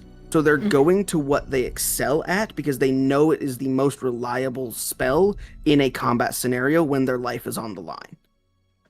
Fair. So yes, they're going to show off their specialty, because if they don't use their specialty, they might die. I will say, okay, so characters I did find compelling because of like how they explained the magic system and how it worked. So, first of all, if anybody's not seen the latter half of Free Season 1, here's spoilers. So, just letting you know. Spoiler alert. We are going to be discussing a lot of Spoiler specific territory. details about Fear and Beyond Journey's End, especially the latter half of the animated series. Yeah, so, Ubel. Ubel is that was freaking great. bomb. Just explaining that, like, her magic is more related to her perception of what she is able to do. And so because she believes she can cut a thing, she can cut it. And I'm like, this is interesting. I feel like this has some deeper implications that I would like to see explored. See, I really like that, especially because they kind of... I like the magic system's idea of magic is what is limited only by your imagination, and if you can imagine yourself doing something, you can do it. Also, the thing that they hammer in a little bit earlier, where they established that like magic has advancements, just like technology would, Which is really cool. I love that detail. Yeah, I'm like, oh, thank you, and especially because in Free Ren being like she's lived such a long time, like a lot of things she knows are obsolete. So it's important for Free Ren to keep updating her skills. Like that's kind of like an essential for her. I don't know that I appreciated it as much in the moment, But the episode where they go and free that demon that Frieren had like locked in stasis for 80 years. Oh, that was so cool. I And love he's that like, episode. and they're like, oh look, your ultimate super mega kill spell is now common offensive magic. Like we've advanced that far. And then I appreciate this more now that I've gone back and kind of watched a couple of video essays talking about it. But it is incredibly terrifying and a true testament to how powerful that demon is, that in a matter of seconds he was able to identify like how the spell worked and like how the defensive spell worked and what its major weakness was and begin to start exploiting that. Yeah. That just shows how much of a magical genius he was and how much understanding he had of magic and how it works, that in a couple of seconds of fighting this spell, he goes, oh, I understand it now, and I can beat it. Yeah, that's really cool. Again, like that kind of like magic system building is a lot more compelling to me, rather than like this person uses fire. You know, like Yeah. seen that. Let's see. And then the other I will character say- that was really compelling was the guy who duplicated himself. Oh. I can't remember his name, but you find out like he was never present the entire tournament, and you know the white elf lady is able to see that, and I kind of wondered in the back of my head if that was the case after we found out like just how many duplicates he can make, but it also explains how stoic he was the entire time. Like at no point during that tournament was he afraid for his life. Yeah. This is very cool. Yeah, and like the most emotion we see him show is when Zydia, I can't remember her name. The proctor. When she calls him out, yeah, like the elder elf lady. Seti. When she, yeah, when she calls him out on his BS with his magic. That's the most emotion we ever see him show because he's very shocked about it, and so I'm like, okay, curious to see where this goes, you know. Yeah. I also find the blue-haired guy that was a soldier, just personality-wise, he's got something interesting going on. I really like Denkin, the like dwarf dude. The short older man. Personality-wise, I really like him too. And I don't remember exactly. Wiser, pragmatic, and he had such a very down-to-earth reason for wanting to enter the tournament. I don't know how much of it. I don't remember how much of it got into the anime. Hello. But in the manga, I think it goes a Yeah, little bit I'm almost more done. into his backstory. Love you. He is a very interesting and deep and fleshed out character in the manga. Like even more so than he is in the anime. I hope we see more of him then, because we do. Yeah, because I do find him an interesting character. Now the characters I also- didn't like. Care to guess? The two girls on Frieren's team. Yeah.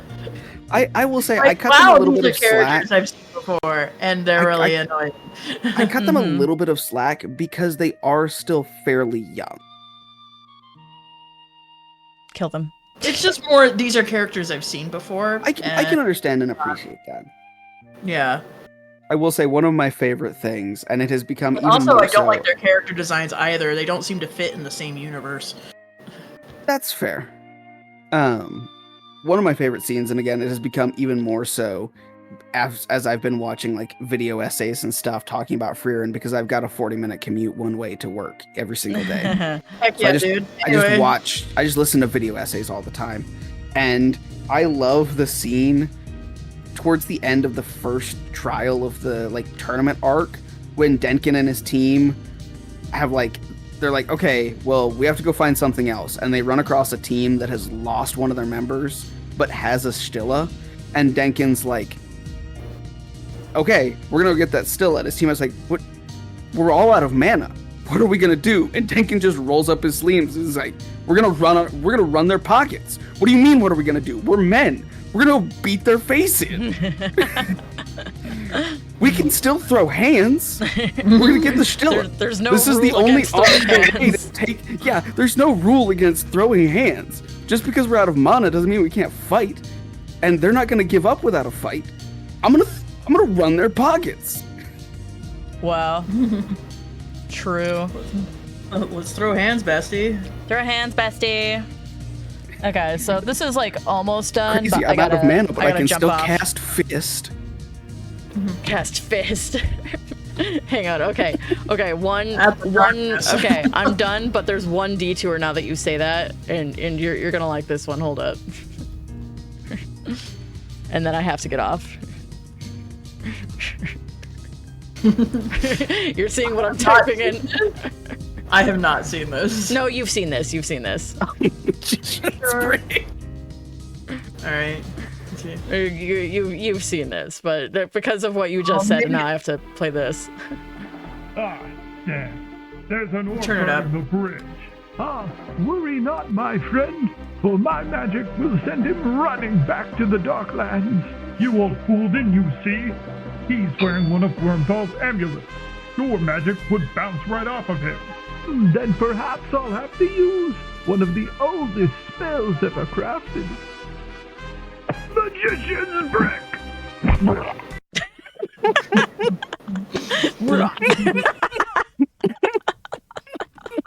That's Yeah, all I it definitely is. like the idea of like F magic, throw hands. Let's throw hands. I mean, I'm magic's out of fun. spells, but I'm not out of shells. Racks a shotgun. Oh my gosh! Oh my First of all, gosh. I love that. Okay. I So, second of all, that is one thing that I'm rewatching Avatar right now because I'm working on some Avatar art, so Avatar's on the brain. One thing that is nice about Avatar when they disable bending is they're also disabling the body. You know, like when you find out about Tylee and her key blocking, it's like, you know, she doesn't just disable her. It's like, oh no, your bending's gone. It's just like your body's disabled too. So even if you wanted to throw hands, like, yeah, certainly. not good. It ain't gonna work. All right, I gotta bounce. Husband's gotta go to bed. Okay, bye. I mean, you guys can stay chatting all you want, but I'm gonna go. That's trash. Just gonna end that stream. I'm gonna friggin' end it in Minecraft. Oh no! Yeah, in Minecraft. All right, good night, everybody. Love you guys. Hydrate. Why?